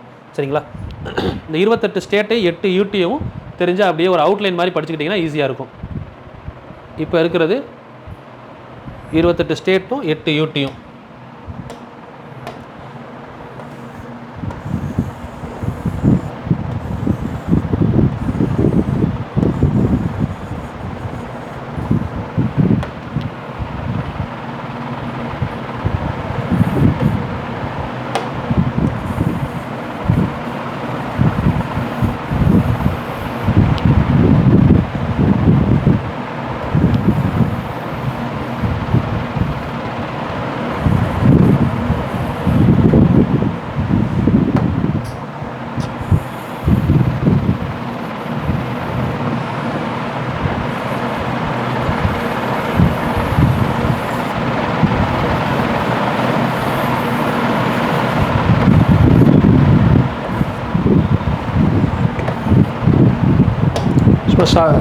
சிம்பிளாக ட்ரா பண்ணிக்கோங்க. ஸோ இப்போ இதில் வந்து பார்த்தீங்கன்னா ஃபஸ்ட்டு நமக்கு ஸ்டார்டிங்லேருந்து பார்த்தோன்னு வைங்களேன், இப்போ இருக்கிறதுல மேலே ஒரு இப்படி ஒரு கோடு கிராஸாக அப்படி ஒரு கோடு போட்டிங்கன்னா மேலே இருக்கிறது லடாக். ரெண்டாவது ஒரு கோடு போட்டு இதை ரெண்டாக கட் பண்ணிடணும். கரெக்டாக ஸ்டேட் படி பிரிச்சிங்க. மேலேருந்து வந்தீங்க அப்படின்னா மேலே லடாக்கு. ஸோ இந்த சென்ட்ரலாக கோடு போட்டு ரெண்டாக பிரிச்சிட்டிங்க அப்படின்னா ஜம்மு காஷ்மீர். ஸோ இது வந்து பார்த்தீங்கன்னா உங்களுக்கு ஹிமாச்சல் பிரதேஷ் ஹிமாச்சல் பிரதேஷ் லடாக் ஜம்மு காஷ்மீர் ஹிமாச்சல் பிரதேஷ் 3 ஏரியா முடிஞ்சிருச்சு. ஸோ அப்படியே சைடில் ஒவ்வொன்றா பார்த்துட்டே வாங்க. இங்கே இந்த சைடில் இருக்க ஏரியா மட்டும் கரெக்டாக கவர் பண்ணோம்னா இது குஜராத். இந்த ஏரியா வந்து குஜராத். ஸோ குஜராத்லேருந்து அப்படியே கீழே வந்தீங்க அப்படின்னா இங்கே கீழ் பார்டரில் இருந்து பார்த்தீங்கன்னா கேரளா. ஸோ இதிலேருந்து இப்படியே மேலே வந்தோம் அப்படின்னா தமிழ்நாடு. சரிங்களா, ஸோ இப்போ இங்கே அப்படியே மேலே இந்த ஏரியாவில் இந்த ஜெயனாகுடி ஏரியா இருக்குங்களா, இந்த இடத்துல வந்தீங்க அப்படின்னா வெஸ்ட் பெங்கால்லேருந்து அப்படியே கீழே வந்தீங்கன்னா பெங்கால். இதை வந்து போட்டு ஞாபகம் வச்சுக்கலாம், பெங்கால். ஸோ அதுக்கப்புறம் வந்து இந்த இருக்கக்கூடிய ஏரியா வந்து ஒடிஷா பிஓ வருதா. அடுத்து ஏ வந்தீங்கன்னா ஆந்திரா போட் வந்துருச்சா BOAT. பெங்கால் அதான் வெஸ்ட் பெங்கால், ஒடிஷா, ஆந்திரா, இங்கே வந்து தமிழ்நாடு தமிழ்நாடு. ஸோ ஆந்திராவுக்கு மேலே அப்படியே ஒரு பாக்ஸ் போட்டிங்க அப்படின்னா இது வந்து தெலுங்கானா. சிம்பிள், இப்படியே மார்க் பண்ணால் எல்லாமே முடிச்சிடலாம். கேரளா. ஸோ கேரளாவிலேருந்து இங்கே ரெண்டாக ஸ்ப்ளிட் பண்ணிங்க, தெலுங்கானாவில் இங்கேருந்து ரெண்டாக ஸ்ப்ளிட் பண்ணிங்க அப்படின்னா இந்த இடத்துல கர்நாடகா. ஸோ இதிலேருந்து இப்படி ஒரு கோடு போட்டோம் அப்படின்னா கர்நாடகா மகாராஷ்டிரா. ரெண்டும் ஜாயின் பண்ண இடத்துல எடுத்தீங்க அப்படின்னா கோவா. சிம்பிள். கீழே இருக்க பார்ட் ஃபுல்லாக நம்ம கம்ப்ளீட் ஆயிடுச்சு. ஸோ இதுலேருந்து அப்படியே மேலே வந்தோம் அப்படின்னா 3வது லைன் இங்கே பாருங்கள். இந்த இடத்துல வெஸ்ட் பெங்காலுக்கு மேலே இந்த இடம் வந்தீங்க அப்படின்னா பீகார். ஸோ இப்போ இங்கேருந்து ஸ்ட்ரெயிட்டாக ஒரு லைன் போட்டிங்க அப்படின்னா பீகார்லேருந்து இதை நீங்கள் 2ஆக ஸ்ப்ளிட் பண்ணிங்கன்னா 1 மத்திய பிரதேஷ், சிம்பிளாக முடிஞ்சிடும். 1 மத்திய பிரதேஷ், இந்த சைடு வந்தீங்கன்னா ராஜஸ்தான். Simple concept. ஸோ இப்போது ஒடிசாவுக்கு மேலே இங்கே வந்தீங்க அப்படின்னா இந்த இடத்துல சத்தீஸ்கர், இந்த இடத்துல ஜார்க்கண்ட். சிம்பிள். சத்தீஸ்கர், ஜார்க்கண்ட். ஸோ இந்த பார்ட் ஃபுல்லாக கம்ப்ளீட்டட். இப்போ மேலே வரும்போது மட்டும்தான் நீங்கள் இந்த இடத்துல இங்கே ஒரு கிராஸ் லைன், இந்த கோட் இருக்கு இல்லைங்களா, இதில் ஒரு கிராஸ் லைன் போட்டிங்க அப்படின்னா இது யூபி, உத்தரப்பிரதேஷ். ஸோ இதில் ஒரு வி மாதிரி கட் பண்ணிங்கன்னா இந்த சைடு ஒரு கட்டு, சென்டரில் இருந்து இங்கே ஒரு கட்டு, இப்படி ஒரு கட் பண்ணிங்கன்னா இதில் மேலே இருக்கிறது வந்து பார்த்திங்கன்னா உத்தரகண்ட், இந்த சைடு பஞ்சாப், இந்த சைடு ஹரியானா. அவ்வளோதான். இந்த ஹச்பியை இப்படி திருப்பி எழுதிடணும். ஆல்மோஸ்ட் நமக்கு சென்டர் ஏரியா ஃபுல்லாக கவர் ஆயிடுச்சு.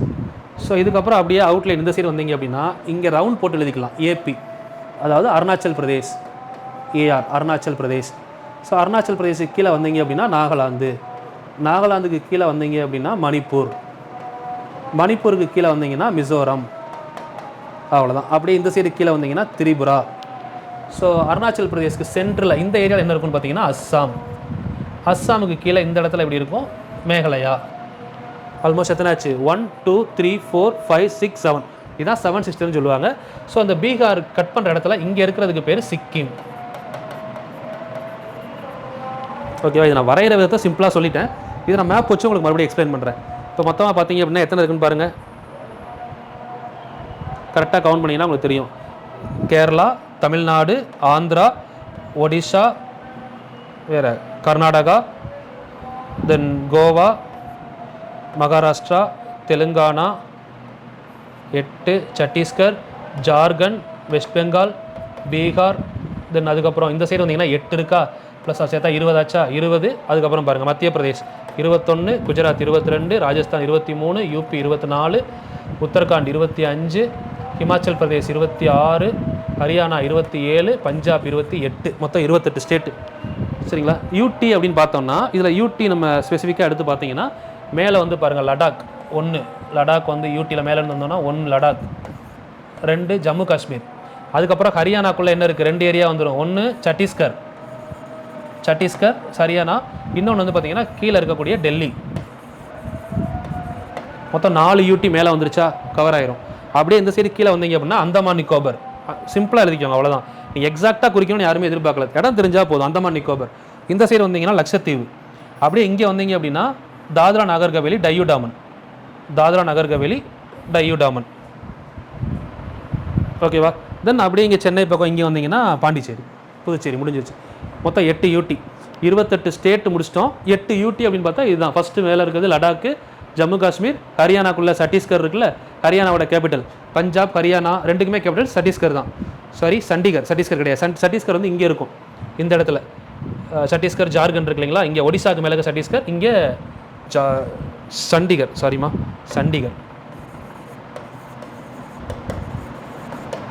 சரிங்களா? அடுத்து வந்து பார்த்தீங்கன்னா டெல்லி கேபிட்டல். அதுக்கடுத்து கீழே வந்தீங்க அப்படின்னா இங்கே லட்சத்தீவு. ஸோ இங்கே வந்து அந்தமான் நிக்கோபர் தீவு, இங்கே வந்து பாண்டிச்சேரி, காரைக்கால்லாம் இருக்குன்னு சொல்லுவாங்க. பாண்டிச்சேரி, மாஹி, காரைக்கால்லாம் சேர்ந்து வரும். ஸோ அது இல்லாமல் இங்கே வந்து பார்த்தீங்கன்னா தாத்ரா நகர் ஹவேலி, டையூ டாமன், இது ரெண்டும் சேர்ந்த ஏரியா. டோட்டலாக இப்போ உங்களுக்கு 28 ஸ்டேட்டும் 8 யூடியும் கவர் ஆகுது. ஸோ இதை வந்து நீங்கள் 1 or 2 டைம்ஸ் மேப்பில் நீங்கள் ட்ரா பண்ணி பார்த்தீங்கன்னா உங்களுக்கு புரிஞ்சிடும். அதனால தான் நான் ஜென்ரலாக ட்ரா பண்ணி சொல்லியிருக்கேன். இப்போ நான் மேப் ஓப்பன் பண்ணி சொல்கிறது எனக்கு ஈஸி. இப்போ ஜென்ரலாக ட்ரா பண்ணும்போது அந்த பார்ட்ஸ் உங்களுக்கு தெரியும், எதுக்கப்புறம் எது வரும். ஒருவேளை நமக்கு வந்து மத்திய பிரதேசுக்கு நார்த்தில் என்ன இருக்குது அப்படின்னா உத்தரப்பிரதேசம் தெரியணும்.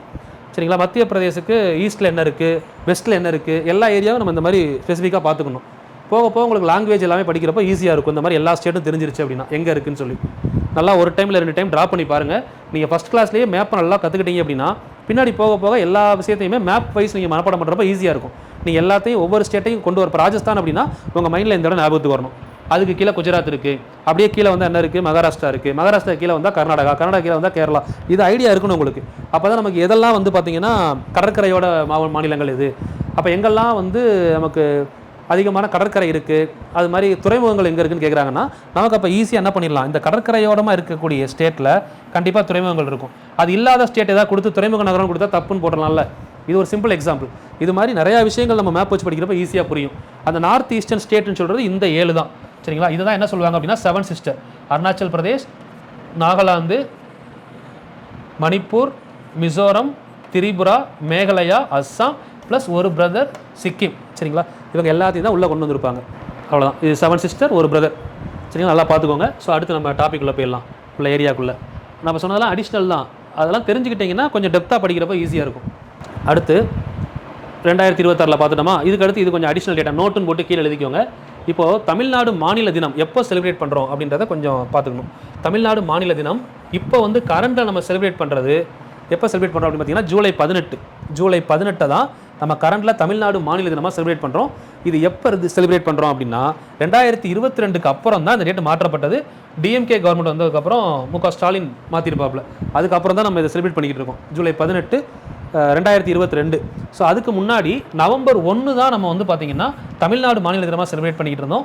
ஸோ இது வந்து பார்த்திங்கன்னா 2019 ஏடிஎம்கே எடப்பாடி அவர்கள் மாற்றினார். சரிங்களா? அவர் மாற்றினதுக்கப்புறம் நம்ம 2019 22 வரை கிட்டத்தட்ட ஒரு 3 வருஷமாக நம்ம வந்து தமிழ்நாடு மாநில தினமாக நவம்பர் 1 செலிப்ரேட் பண்ணோம்.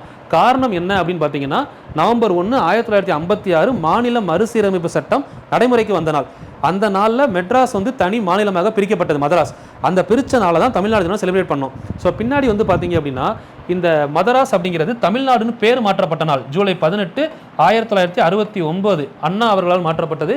ஸோ அந்த மாற்றப்பட்ட நாளை தான் நம்ம இப்போ தமிழ்நாடு தினமாக செலிப்ரேட் பண்ணணும் அப்படின்னு சொல்லி டிஎம்கே கவர்மெண்ட்டில் ஸ்டாலின் என்ன பண்ணியிருப்பாரு, மாற்றிருப்பார் பின்னாடி. சரிங்களா? தென் இது இல்லாமல் நம்ம இந்த நவம்பர் 1 இப்போ என்னவா செலிப்ரேட் பண்ணுறோம் அப்படின்னு பார்த்தீங்கன்னா மே 2022 உள்ளாட்சி தினமாக செலிப்ரேட் பண்ணிக்கிட்டு இருக்கோம், லோக்கல் கவர்மெண்ட் டே. இதவும் சொன்னது யாருன்னு பார்த்தீங்கன்னா டிஎம்கே கவர்மெண்ட்டில் ஸ்டாலின் தான் மாற்றிருப்பார் 2022.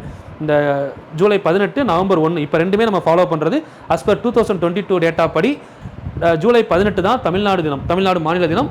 நவம்பர் 1 வந்து பார்த்தீங்கன்னா உள்ளாட்சி தினம். கொண்டு வந்தவர் டிஎம்கே கவர்மெண்ட் ஸ்டாலின். நோட்டுன்னு போட்டு தனியாக எழுதி வச்சுக்கோங்க. இது அடுத்து அட்டவணை 2. இப்போ பார்த்தது அட்டவணை 1. ஸோ அட்டவணை 2. அட்டவணை 2 பொறுத்தவரை சம்பளம், இதர படிகள் மற்றும் சலுகைகள், அவங்களுக்கு கொடுக்கக்கூடிய சம்பளம், அதர் ப்ரிவிலேஜஸ் அப்படின்னு சொல்லி எடுத்துக்கலாம். ஸோ அதில் வந்து பார்த்தீங்கன்னா மொத்தம் வந்து ஒரு 9 வகையான பதவிகளுக்கு மட்டும்தான் அதில் கொடுக்கப்பட்டிருக்கு. அந்த பதவிகள் என்னென்ன அப்படிங்கிறத பாருங்கள். இதில் இல்லாத பதவிகளை தனியாக படிச்சுக்கோங்க. ஃபஸ்ட்டு ஒன் பார்த்தீங்கன்னா பிரசிடென்ட்டோட சம்பளம் மற்றும் இதர படிகள் பற்றி சொல்லக்கூடிய ஆர்டிகல் 59ல் 3. பிரசிடென்ட்டோட சம்பளம் வந்து பார்த்தீங்கன்னா 5 லட்ச ரூபாய் இன்க்ளூசிவ் ஆல் ப்ரிவிலேஜஸ் எல்லாம் சேர்த்து, அலவன்சஸ் எல்லாமே சேர்த்து. தென் கவர்னருக்கு வந்து பார்த்தீங்கன்னா 158ல் 3 சம்பளம் 3 லட்ச ரூபாய். சரிங்களா? தென் ஸ்பீக்கர் அண்ட் டெபுட்டி ஸ்பீக்கர் இவங்களுக்கு வந்து பார்த்தீங்கன்னா அதாவது லோக்சபா, நம்ம வந்து எப்பயுமே லோக்சபாவுக்கு எடுக்கிறப்போ மக்களவைக்கு வந்து பார்த்தீங்கன்னா சபாநாயகர், துணை சபாநாயகர் தான் படிப்போம். Speaker and deputy speaker of Lok Sabha. அதுவே ராஜ்யசபான்னு போனீங்கன்னா chairman and deputy chairman of ராஜ்யசபான்னு படிப்போம். சரிங்களா? அப்போது சபாநாயகர் மற்றும் துணை சபாநாயகர் யாருக்கு? மக்களவைக்கு. அதை பற்றி சொல்லக்கூடிய ஆர்டிகல் 97. சரிங்களா? தென் அதுக்கப்புறம் chairman and vice chairman of Rajya Sabha, அதை பற்றி சொல்லக்கூடிய ஆர்டிகல் எத்தனை தான்? 97. ராஜ்யசபாவுடைய தலைவர் மற்றும் துணைத் தலைவர், தலைவர் துணைத் தலைவர். இங்கே ஸ்பீக்கர் மற்றும் டெபுட்டி ஸ்பீக்கர், சபாநாயகர் மற்றும் துணை சபாநாயகர். அந்த பேரை கரெக்டாக பார்த்துக்கணும். தென் ஸ்பீக்கர் ஆஃப், நெக்ஸ்ட் பாருங்க, speaker and deputy speaker of legislative assembly. அடுத்தது இது என்னது அப்படின்னு பார்த்தீங்கன்னா நம்ம சட்டமன்றம். மேலே பார்த்தது ராஜ்யசபா, லோக்சபான்றது பார்லிமெண்ட்டில், இது சட்டமன்றத்தில். சரிங்களா? Speaker and deputy speaker of legislative assembly, இதை பற்றி சொல்லக்கூடிய ஆர்டிகல் 186. அதே chairman and vice chairman of legislative council, இந்த எம்எல்சின்னு சொல்லுவாங்கல்ல. நம்ம தமிழ்நாட்டில் எம்எல்சி நீக்கப்பட்டது 1986 நவம்பர் 1 எம்ஜிஆர் பீரியடில் நீக்கப்பட்டிருக்கும். ஸோ அவங்க வந்து பார்த்தீங்கன்னா 6வது இடத்துல சொல்லப்பட்டிருக்கு இந்த சம்பளம் கொடுக்குறதுல. Chairman and vice chairman of legislative council, legislative council இது மாநில சட்டப்பேரவை, இது மாநில எம்எல்ஏன்னு சொல்லுவோம்ல, member of legislative, sorry MLA MLC, நம்ம இப்போ சொல்கிறது வந்து எம்எல்ஏ சொல்லுவோம்ல, assembly, member of legislative council. இதில் தான் சொல்கிறோம் நம்ம மெம்பர் ஆஃப் லெஜிஸ்லேட்டிவ் அசம்பிளி. சரிங்களா? இது மெம்பர் ஆஃப் லெஜிஸ்லேட்டிவ் கவுன்சில்.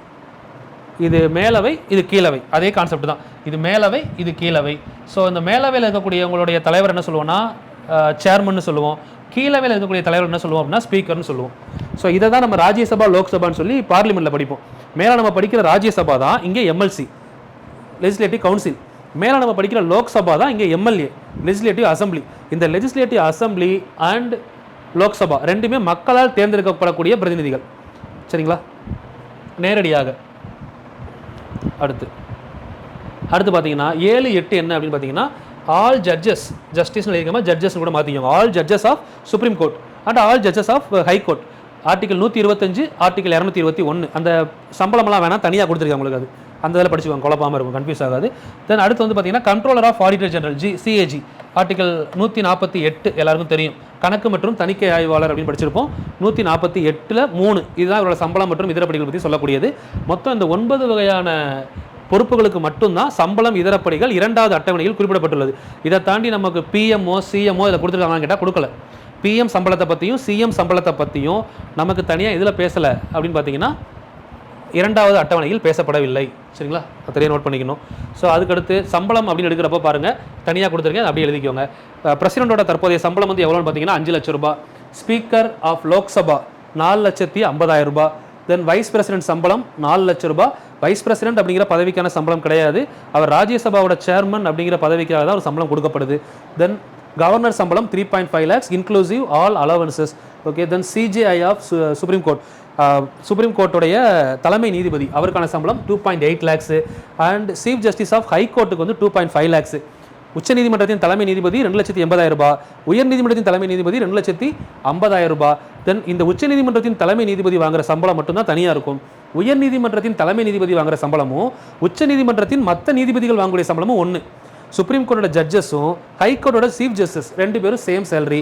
அதே சேலரி தான் சிஏஜி வாங்குறாரு, கண்ட்ரோலர் ஆஃப் ஆடிட்டர் ஜெனரல். தென் அதுக்கப்புறம் வந்து பார்த்தீங்கன்னா ஜட்ஜஸ் ஆஃப் ஹை கோர்ட் இருக்கிறதுலேயே இந்த வரிசையில் கடைசியாக இருக்குது ஹை கோர்ட் ஜட்ஜஸ் தான் 2.25 lakhs சேலரி. சரிங்களா, இது ஒரு ஆர்டராக படிச்சுக்கிட்டு யாருக்கு அப்புறம் யார் வருவாங்கன்றதை கூட கேட்கலாம். சரிங்களா, சம்பள வரிசையில். நெக்ஸ்ட் வந்து பார்த்தீங்கன்னா அட்டவணை 3. அட்டவணை 3ல் வந்து பார்த்தீங்க அப்படின்னா பதவி பிரமாணம் மற்றும் ரகசிய காப்பு பிரமாணம், ஓத் அண்ட் அஃபர்மேஷன் அப்படின்னு சொல்லுவாங்க. ஸோ இது வந்து பார்த்தீங்கன்னா சிம்பிளாக சொல்லணும்னா உறுதிமொழி எடுத்துறது. இப்போ ஒரு பதவிக்கு போகிறாங்க அப்படின்னா இந்த பதவியில் என்னெல்லாம் இருக்கும். சரிங்களா, இந்த பதவியில் வந்து நான் இந்த பதவிக்கு வந்ததுக்கப்புறம் தேவையில்லாத தவறுகள் பண்ண மாட்டேன், நான் சட்டத்தை மதிக்கிறேன், அந்த மாதிரி உறுதிமொழி எடுப்பாங்க. ஸோ இந்த உறுதிமொழிகள் தான் இதில் சொல்லப்பட்டிருக்கு, வேறு ஒன்றுமே இல்லை. அதனால தான் வந்து பார்த்தீங்கன்னா இந்த உறுதிமொழியில் இருக்கவங்க எல்லாருமே பதவியில் இருப்பாங்களா அப்படின்ற கொஸ்டின் கூட உங்களுக்கு வரலாம். ஏன்னா இதில் இன்க்ளூசிவ் ஒரு 2 பேர் புதுசாக உள்ள ஆட் ஆகிறாங்க, எம்பி கேண்டிடேட், எம்எல்ஏ கேண்டிடேட். இவங்க எதுக்கு இதில் கொடுத்துருக்காங்கன்னு யோசிக்கலாம் நம்ம. ஏன்னா எம்பி எம்எல்ஏ கேண்டிடேட்டாக வந்து ஒரு கேண்டிடேட் வந்து அப்ளை பண்ண போகிறாங்க. சரிங்களா, அவங்க ஒரு உறுதிமொழி எடுப்பாங்க, அந்த உறுதிமொழியும் சொல்லப்பட்டிருக்குன்னு சொல்கிறாங்க. பதவியில் இல்லாதவங்களோட உறுதிமொழியும் இங்கே இருக்குது. அதனால் இது வந்து ஜென்ரலாக உறுதிமொழி பற்றி சொல்லக்கூடியதாக 3வது அட்டவணை. சரிங்களா, அப்போ அதில் என்னென்ன வருதுன்னு பார்த்தீங்கன்னா சென்ட்ரல் மினிஸ்டர்ஸ் அண்ட் பிஎம், அது வந்து யூனியன் மினிஸ்டர்னு சொல்லுவாங்க. மத்திய அமைச்சர்கள் மற்றும் பிரதமர், மத்திய அமைச்சர்களுடன் பிரதமர் அப்படின்னு சொல்லலாம். மத்திய அமைச்சரவையில் பிரதமர் ஒரு அமைச்சர். இவங்க எல்லாருடைய உறுதிமொழி பற்றி சொல்லக்கூடியது 75ல் 4. சரிங்களா, அடுத்து வந்து பார்த்தீங்கன்னா state ministers of and CM. State ministers அப்படின்னா மாநில அமைச்சர்கள். சரிங்களா, மாநில அமைச்சர்கள் மற்றும் முதலமைச்சர். ஸோ இது 164ல் 3. தென் அதுக்கப்புறம் வந்து பார்த்தீங்கன்னா MP, member of parliament in Lok Sabha as well as Rajya Sabha. லோக்சபாவிலையும் ராஜ்யசபாவில் இருக்கக்கூடிய பாராளுமன்ற உறுப்பினர்கள் அவங்களுடைய உறுதிமொழிகள் ஆர்டிகல் 99ல் சொல்லப்பட்டிருக்கு.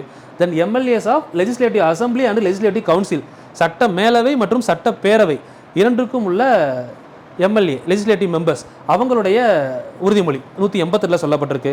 தென் எம்பி கேண்டிடேட், யாரெல்லாம் எம்பி பதவிக்கு போட்டிடுறாங்க, எம்பி கேண்டிடேட், எம்எல்ஏ பதவிக்கு போட்டியிடக்கூடிய கேண்டிடேட், அவங்க எடுத்துக்கூடிய உறுதிமொழிகளும் சொல்லப்பட்டிருக்கு. Then judges of supreme court, judges of high court and CAG. இந்த 3 வந்து பாருங்கள் அப்படியே ரிப்பீட் ஆகும். இந்த 3 2லையுமே அப்படியே ரிப்பீட் ஆகுதா, இதை அப்படியே படிச்சுக்கோங்க. Judges of supreme court, judges of high court, judges of CAG, controller of auditor general. இவங்க 3 பேருமே இப்போ ஜட்ஜஸ் ஆஃப் சுப்ரீம் கோர்ட் வந்து 124ல் 6, 219 வந்து ஹை கோர்ட் ஜட்ஜு, 148ல் 2 வந்து பார்த்தீங்கன்னா உறுதிமொழி சிஏஜியோட உறுதிமொழி. இதை பற்றி சொல்லப்பட்டிருக்கு. சரிங்களா, ஸோ இதுக்கப்புறம் நம்ம தனியாக உங்களுக்கு இதுக்கப்புறம் யாருக்கு யார் பதவி பிரமாணம் செஞ்சு வைப்பாங்க, எத்தனை வயசு, அது தனி டேபிளாக கொடுக்குறேன். கீழே வந்து பார்த்தீங்கன்னா எந்தெந்த வயசில் யார் யார் என்னென்ன பதவிக்கு வருவாங்க. இப்போ பிரசிடென்ட் ஆகணும் அப்படின்னா மினிமம் 35 ஏஜ் ஆயிருக்கணும். ராஜ்யசபா எம்பி ஆகணும்னா 30 ஆயிருக்கணும். அதுமாதிரி லோக்சபா எம்பி ஆர் எம்எல்ஏ ஆகணும்னா 25 ஆயிருக்கணும். பிரைம் மினிஸ்டர் இருக்கிறதுக்கான வயசு 25. ஸோ இதெல்லாமே வந்து பார்த்தீங்கன்னா நம்ம உள்ளே பார்ப்போம். மேயர் எலெக்ஷனுக்கு போட்டினா 21 போதும். நம்ம வாக்களிக்க தேவையான வயது 18. அதை 21லேருந்து 18 குறைச்ச அமெண்ட்மெண்ட்டு 61வது அமெண்ட்மெண்ட் படிச்சிருப்பீங்க, 1989ல் நடைமுறைப்படுத்தப்பட்டிருக்கும். ஸோ இதை வந்து நான் தனியாக கொடுக்குறேன். இப்போ இதுக்குள்ளே கன்ஃபியூஸ் பண்ண வேணா, இது தனியாக படிங்க. நியமனம் பண்ணி வைக்கிறவங்க யார், எந்த வயசில் இவங்க இந்த பதவிக்கு போட்டியிடலாம், ஏஜஸும் அண்டு நியமனமும் தனியாக பார்ப்போம், அப்பாயின்மெண்ட்ஸும். சரிங்களா, இப்போதைக்கு 3வது அட்டவணை ஓவர். அடுத்து அட்டவணை 4மா. அட்டவணை 4 பொறுத்தவரை allocation of Rajya Sabha seat in state and UT, மாநிலங்கள் மற்றும் யூனியன் பிரதேசங்களுக்கான ராஜ்யசபா சீட் ஒதுக்குறதுமா. அது வந்து பார்த்தீங்கன்னா 2 ஆர்டிக்கிள் உங்களுக்கு இதில் கவர் ஆகும். ஒன்று வந்து பார்த்தீங்கன்னா ஆர்டிக்கிள் 4ல் 1, இன்னொன்று வந்து பார்த்தீங்கன்னா 80ல் 2. ஆர்டிக்கிள் 4ல் 1 அப்படின்னா என்னென்னா, இது மாநிலங்கள் மற்றும் யூனியன் பிரதேசங்கள் பற்றி சொல்லக்கூடிய ஆர்டிக்கிள். அப்போ ஒவ்வொரு மாநிலத்திலையும் பிரதிநிதித்துவம் அடிப்படையில் தான் தேர்ந்தெடுக்க போகிறாங்க. இத்தனை நபர்களுக்கு இத்தனை பேரை தேர்ந்தெடுக்கணும். அப்போ இவ்வளோ பரப்பு இருந்துச்சு அப்படின்னா இதில் இந்த ஸ்டேட்டில் இத்தனை பேர் போகிறாங்க அப்படின்றத ரெப்ரசென்ட் பண்ணுறது தான் ஆர்டிக்கிள் 4ல் 1. 80ல் 2 வந்து என்ன அப்படின்னு பார்த்தீங்கன்னா, 80 அப்படிங்கிறது பார்லிமெண்ட்டுக்குள்ளே வரக்கூடிய ஆர்டிக்கல். ஸோ அப்போ பார்லிமெண்ட்டுக்குள்ளே இது கொடுக்கக்கூடிய இடங்கள். சரிங்களா? ஸோ அப்போ 2 ஆஸ்பெக்டில் 2 ஆர்டிக்கல் நமக்கு இதுக்குள்ளே இன்வால்வ் ஆகுது. இதை நம்ம ஆர்டிக்கல் பற்றி படிக்கிறப்போ டீட்டெயிலாக சொல்கிறேன். சரிங்களா? இப்போதைக்கு இந்த 4வது அட்டவணையில் வரக்கூடிய ஆர்டிக்கல் 4ல் 1, 80ல் 2 நோட் பண்ணிக்கோங்க. மொத்தம் வந்து எத்தனை மெம்பர்ஸ் இருக்கலாம், மேக்ஸிமம் மெம்பர்ஸ் அப்படின்னு பார்த்தீங்கன்னா 250 மெம்பர்ஸ் இருக்கலாம், 250. ஸோ அதில் வந்து பார்த்தீங்கன்னா 238 பேர் எலெக்டட் மெம்பர்ஸாகவும் 12 பேர் நாமினேட்டட் மெம்பர்ஸாகவும் சொல்கிறாங்க. இந்த 12 பேரை நாமினேட் பண்ணக்கூடியவர் யார் அப்படின்னு பார்த்தீங்கன்னா பிரசிடென்ட். சரிங்களா? அது எந்தெந்த துறையில் நாமினேட் பண்ணுறாருன்னு கீழே சொல்கிறேன். அடுத்து எழுதிக்க முடிச்சதுக்கப்புறம் இதை முடிக்கும்போது கீழே சொல்கிறேன். சரிங்களா? தென் 245 பேர் இப்போ ப்ரெசென்ட்டில் இருக்கிறாங்க. 2026 ஆர் ப்ரெசென்ட் அப்படின்னு எழுதிக்கோங்க. இப்போ ப்ரெசென்ட்டில் இருக்கிறவங்க 245 பேர். இந்த 245 பேருக்குள்ளே 233 பேர் வந்து பார்த்தீங்கன்னா இதில் யாராக இருக்கிறாங்க, எலெக்டட் மெம்பர்ஸாக இருக்கிறாங்க. எலெக்டட். மிச்சம் 12 பேர் நாமினேட்டட் மெம்பர்ஸாக இருக்கிறாங்க. இந்த 233 பேர் எலெக்டட் மெம்பர்ஸில் ஸ்டேட்லேருந்து எத்தனை பேர் தேர்ந்தெடுக்கப்பட்டிருக்காங்க, யூனியன் டெரிட்டரியிலேருந்து எத்தனை பேர் தேர்ந்தெடுக்கப்பட்டிருக்காங்க தனியாக நோட் பண்ணிக்கலாம். ஸ்டேட்லேருந்து தேர்ந்தெடுக்கப்பட்டவங்க பார்த்தீங்கன்னா மொத்தம் 225 பேர். யூடியிலேருந்து பார்த்தீங்கன்னா 8 பேர். இந்த 8ல் தான் நம்மளுக்கு சொன்னேன் 4, 3, 1 பிரிச்சுக்கலாம். 4 பேர் ஜம்மு காஷ்மீர், 3 பேர் டெல்லி, ஒருத்தர் வந்து பார்த்தீங்கன்னா புதுச்சேரியிலேருந்து தேர்ந்தெடுக்கப்பட்டவராக இருக்கிறாரு. தென் இந்த 225 பேரில் அதிகமான உறுப்பினர்களை கொண்ட ராஜ்யசபாவில் அதிகமான உறுப்பினர்களை கொண்ட மாநிலம் எதுன்னு கேட்டாங்கன்னா யூபி, 31 உறுப்பினர்கள் இருக்காங்க. தென் 2வது இடத்துல வந்து பார்த்தீங்கன்னா மகாராஷ்டிரா இருக்குது, 19 உறுப்பினர்கள் இருக்காங்க. 3வது பிளேஸில் நம்ம தமிழ்நாடு இருக்குது, மொத்தம் 18 எம்பிஸ் இருக்காங்க ராஜ்யசபாவில். சரிங்களா? இது எல்லாமே ராஜ்யசபா பேஸ் பண்ணி மட்டும்தான் பார்க்குறோம். ஏன்னா அட்டவணை 4 ராஜ்யசபாவில் இருக்க சீட் மட்டும்தான். இதில் கொண்டு போய் தேவையில்லாமல் நீங்கள் லோக்சபா சீட்டையும் கன்ஃபியூஸ் பண்ணிக்க வேண்டாம். சரிங்களா? இது அட்டவணை பேஸ் பண்ணி பார்த்துக்கிட்டு இருக்கோம். தென் இதில் லோவஸ்ட்டாக இருக்கிறதுலேயே குறைவான எண்ணிக்கையிலான உறுப்பினர்கள் கொண்ட மாநிலங்கள் எது அப்படின்னு பார்த்தீங்கன்னா ஒரு 8 மாநிலங்கள் இருக்குது. ஸோ அதில் வந்து பார்த்தீங்கன்னா நம்ம சிம்பிளாக சொன்னோம்னா 7 சிஸ்டர் அண்டு சிங்கிள் பிரதர்னு பார்த்தோம். யாரெல்லாம் பார்த்தோம் ஞாபகம் இருக்கா? அப்படியே ரவுண்டில் சொல்லுங்கள் பார்க்கலாம். மேலே பார்த்தது அருணாச்சல் பிரதேஷ், அதுக்கு கீழே நாகாலாந்து பார்த்தோம், அதுக்கு கீழே மணிப்பூர் பார்த்தோம், மணிப்பூருக்கு கீழே மிசோரம் பார்த்தோம், அப்படியே அதுக்கு ஈக்குவலாக சைடு திரிபுரா பார்த்தோம். ஸோ அருணாச்சல் பிரதேஷ் சென்டரில் அஸ்ஸாம் பார்த்தோம், அஸ்ஸாமுக்கு அடுத்து இந்த இடத்துல மேகாலயா பார்த்தோம். அப்படியே நீங்கள் மேப்பில் போய் அதை அப்படியே பேஸ் பண்ணுங்கள், அந்த இடம் அப்படியே கவர் ஆயிரும். சரிங்களா? இதுக்கு அடுத்து இந்த இடத்துல ஒரு கொம்பு மாதிரி இருக்கும், இதை நம்ம என்னென்னு பார்த்தோம், சிக்கிம்னு பார்த்தோம். இப்போது ஆக்சுவலாக இவங்க தான் 7 சிஸ்டர். கரெக்டாக மேப்பில் பார்த்தீங்கன்னா தெரியும். இந்த ஏரியாவை இப்படி மேப்பில் ட்ரா பண்ணிங்க அப்படின்னா இப்படி வரும் இந்த ஏரியா. சரிங்களா? இப்போ இதில் வந்து பார்த்தீங்கன்னா ஏபி. இதில் நமக்கான கான்செப்ட் படி யார் வருவாங்க யார் வரமாட்டாங்கன்னு பாருங்கள். அஸ்ஸாமை எடுத்துகிட்டு கோவாவை ஆட் பண்ணியிருக்காங்க. இது ஒன்று மட்டும்தான் அதில் பண்ண சேஞ்சஸ்மா. நல்லா புரிஞ்சுக்கணும். அந்த ஒரு சீட்டு மட்டும் இருக்குது, அஸ்ஸாம் வராது. அதுக்கு பதிலாக நம்ம இந்த சைடு மகாராஷ்டிராவுக்கும் கர்நாடகாவுக்கும் நடுவில் கோவான்னு சொல்லி சின்ன பாட்டு இருக்கும். ஸோ அங்கேருந்து ஒரு மெம்பர் பார்ட்டிசிபேட் பண்ணுறாங்க. இதெல்லாம் என்னது அப்படின்னு கேட்டிங்கன்னா ராஜ்யசபாவில் லோவஸ்ட் மெம்பர் இருக்கக்கூடிய ஸ்டேட்ஸ் எதுன்னு பார்க்குறோம். அதில் அருணாச்சல் பிரதேஷ் வந்துருச்சா? அருணாச்சல் பிரதேஷ், நாகாலாந்து, இதில் ஒரு ஆள் தான் இருக்காங்க. நாகாலாந்தில் ஒரு ஆள், மணிப்பூரில் ஒரு ஆள், மிசோரமில் ஒரு ஆள், திரிபுராவில் ஒருத்தர், மேகாலயாவில் ஒரே ஒரு ஆள் இருக்காங்க, சிக்கிமில் ஒரு ஆள் இருக்காங்க. அப்போ டோட்டலாக எத்தனை பேர் ஆச்சு? 1 2 3 4 5 6 7 ப்ளஸ் ஒரே ஒருத்தர் வந்து பார்த்தீங்கன்னா கோவாலேருந்து வர்றாரு. இந்த கோவா யாரை ரிப்ளேஸ் பண்ணியிருக்காருன்னா அஸ்ஸாமுக்கு பதிலாக கோவா நம்ம படிக்கக்கூடிய ஸ்ட்ராட்டஜியில் வச்சு பார்த்தோம்னா. சரிங்களா? ஸோ இவங்கெல்லாம் வந்து பார்த்தீங்கன்னா ஒரே ஒரு மெம்பர் மட்டும்தான் ராஜ்யசபாவில் பார்ட்டிசிபேட் பண்ணுறாங்க அப்படின்னு சொல்லியிருக்காங்க. ஸோ இதை அப்படியே டெப்த்தாக பார்த்துக்கோங்க. அடுத்து அட்டவணை 5. ஸோ ஓகே, இதுக்கு கீழே உங்களுக்கான கொஸ்டின், அந்த 4வது அட்டவணைப்படி 12 பேரை வந்து குடியரசுத் தலைவர் நியமிக்கிறார்ல, அதை பற்றி சொல்லக்கூடிய ஆர்டிக்கல் எது? எல்லாருமே தேடி பார்த்தா கிடச்சிரும். ஆர்டிக்கல் எந்த ஆர்டிக்கலின் படி ராஜ்யசபாவில் 12 உறுப்பினர்களை குடியரசுத் தலைவர் நியமனம் செய்கிறார்? அவர் எந்தெந்த கண்டிஷன் அடிப்படையில் எந்த துறைகளிலிருந்து நியமனம் செய்கிறார்? 2 கொஸ்டின். இதை கீழே ஆன்சரில் கமெண்ட் பண்ணிடுங்க. குடியரசுத் தலைவர் 12 பேரை ராஜ்யசபாவில் நியமன உறுப்பினர்களாக தேர்வு செய்கிறாரு. அந்த 12 பேர் எந்த சரத்தின்படி தேர்வு செய்கிறார் மற்றும் எந்தெந்த துறைகளிலிருந்து தேர்வு செய்கிறார்? சரிங்களா? கீழே கமெண்ட் பண்ணிடுங்க, உங்களுக்கான கொஸ்டின் அது. தென் அட்டவணை 5 ஸ்பெசிஃபிக் கொஸ்டின் தான், அது ஃபேமஸ் கொஸ்டின் தான். அட்டவணை 5 பார்த்தீங்கன்னா எஸ்சி எஸ்டி நிர்வாகம். 5, 6 எடுத்தோம் அப்படின்னா நிர்வாகம், administration of schedule caste and schedule tribes அப்படின்னு சொல்லுவாங்க. சரிங்களா, இவங்களை அட்மினிஸ்ட்ரேட் பண்ணுறதை மட்டும் பார்க்கக்கூடியதான் நமக்கு அட்டவணை 5ல் சொல்லப்பட்டிருக்கு. ட்ரைபலை மட்டும் தனியாக பார்த்தோம்னா அட்டவணை 6க்கு வந்துடும். ஸோ இது சொல்லப்பட்ட பகுதி 10 ஆர்டிகல் 244ல் 1, ஆர்டிகல் 244ல் 1 அட்டவணை 5க்குள்ளே இருக்குது. இதில் மொத்தம் வந்து பார்த்திங்கன்னா ஒரு 10 ஸ்டேட் வந்து பார்த்திங்கன்னா அட்டவணை 5க்கு கீழே கொண்டு வர்றாங்க. 10 ஸ்டேட்டை அட்டவணை 5 கீழே கொண்டு வர்றாங்க. ஸோ அப்போ அந்த அட்டவணை 5க்கு கீழே special provisions or special attention to some ஸ்டேட்ஸ்னு சொல்லி படிக்கிறோம்ல அட்மினிஸ்ட்ரேஷனில். ஸோ அந்த ஸ்டேட்ஸ் எது அப்படிங்கிறத தெளிவாக பார்த்துக்கோங்க. ஆந்திரா, தெலுங்கானா. இப்போது இந்த ஸ்பெஷல் அட்டென்ஷன் ஸ்டேட்டில் தமிழ்நாடு இருக்கா, கொஞ்சம் அதெல்லாம் தெளிவாக பார்த்துக்கிட்டிங்கன்னா ஈஸியாக புரியும் உங்களுக்கு. ஸ்பெஷல் அட்டென்ஷன் ஸ்டேட்டில் தமிழ்நாடு இருக்கான்றதை பாருங்கள், தமிழ்நாடு இருக்காது. முதல் ஸ்டேட்ஸை தெளிவாக படிச்சுக்கோங்க. எப்பயுமே படிக்கும்போது உங்களுக்கு மறக்கிற மாதிரி இருந்தால் சைடில் ஒரு மேப் ட்ரா பண்ணி மேப்பில் குறித்து வச்சுக்கோங்க, ஈஸியாக புரியும். சரிங்களா, கொஞ்சம் மினிமைஸ் பண்ணிடலாம். ஓகே, முதல்ல இதை படிங்க. ஆந்திரா, தெலுங்கானா. ஸோ எங்கெங்கே கவர் ஆகுதுன்னு பாருங்கள்.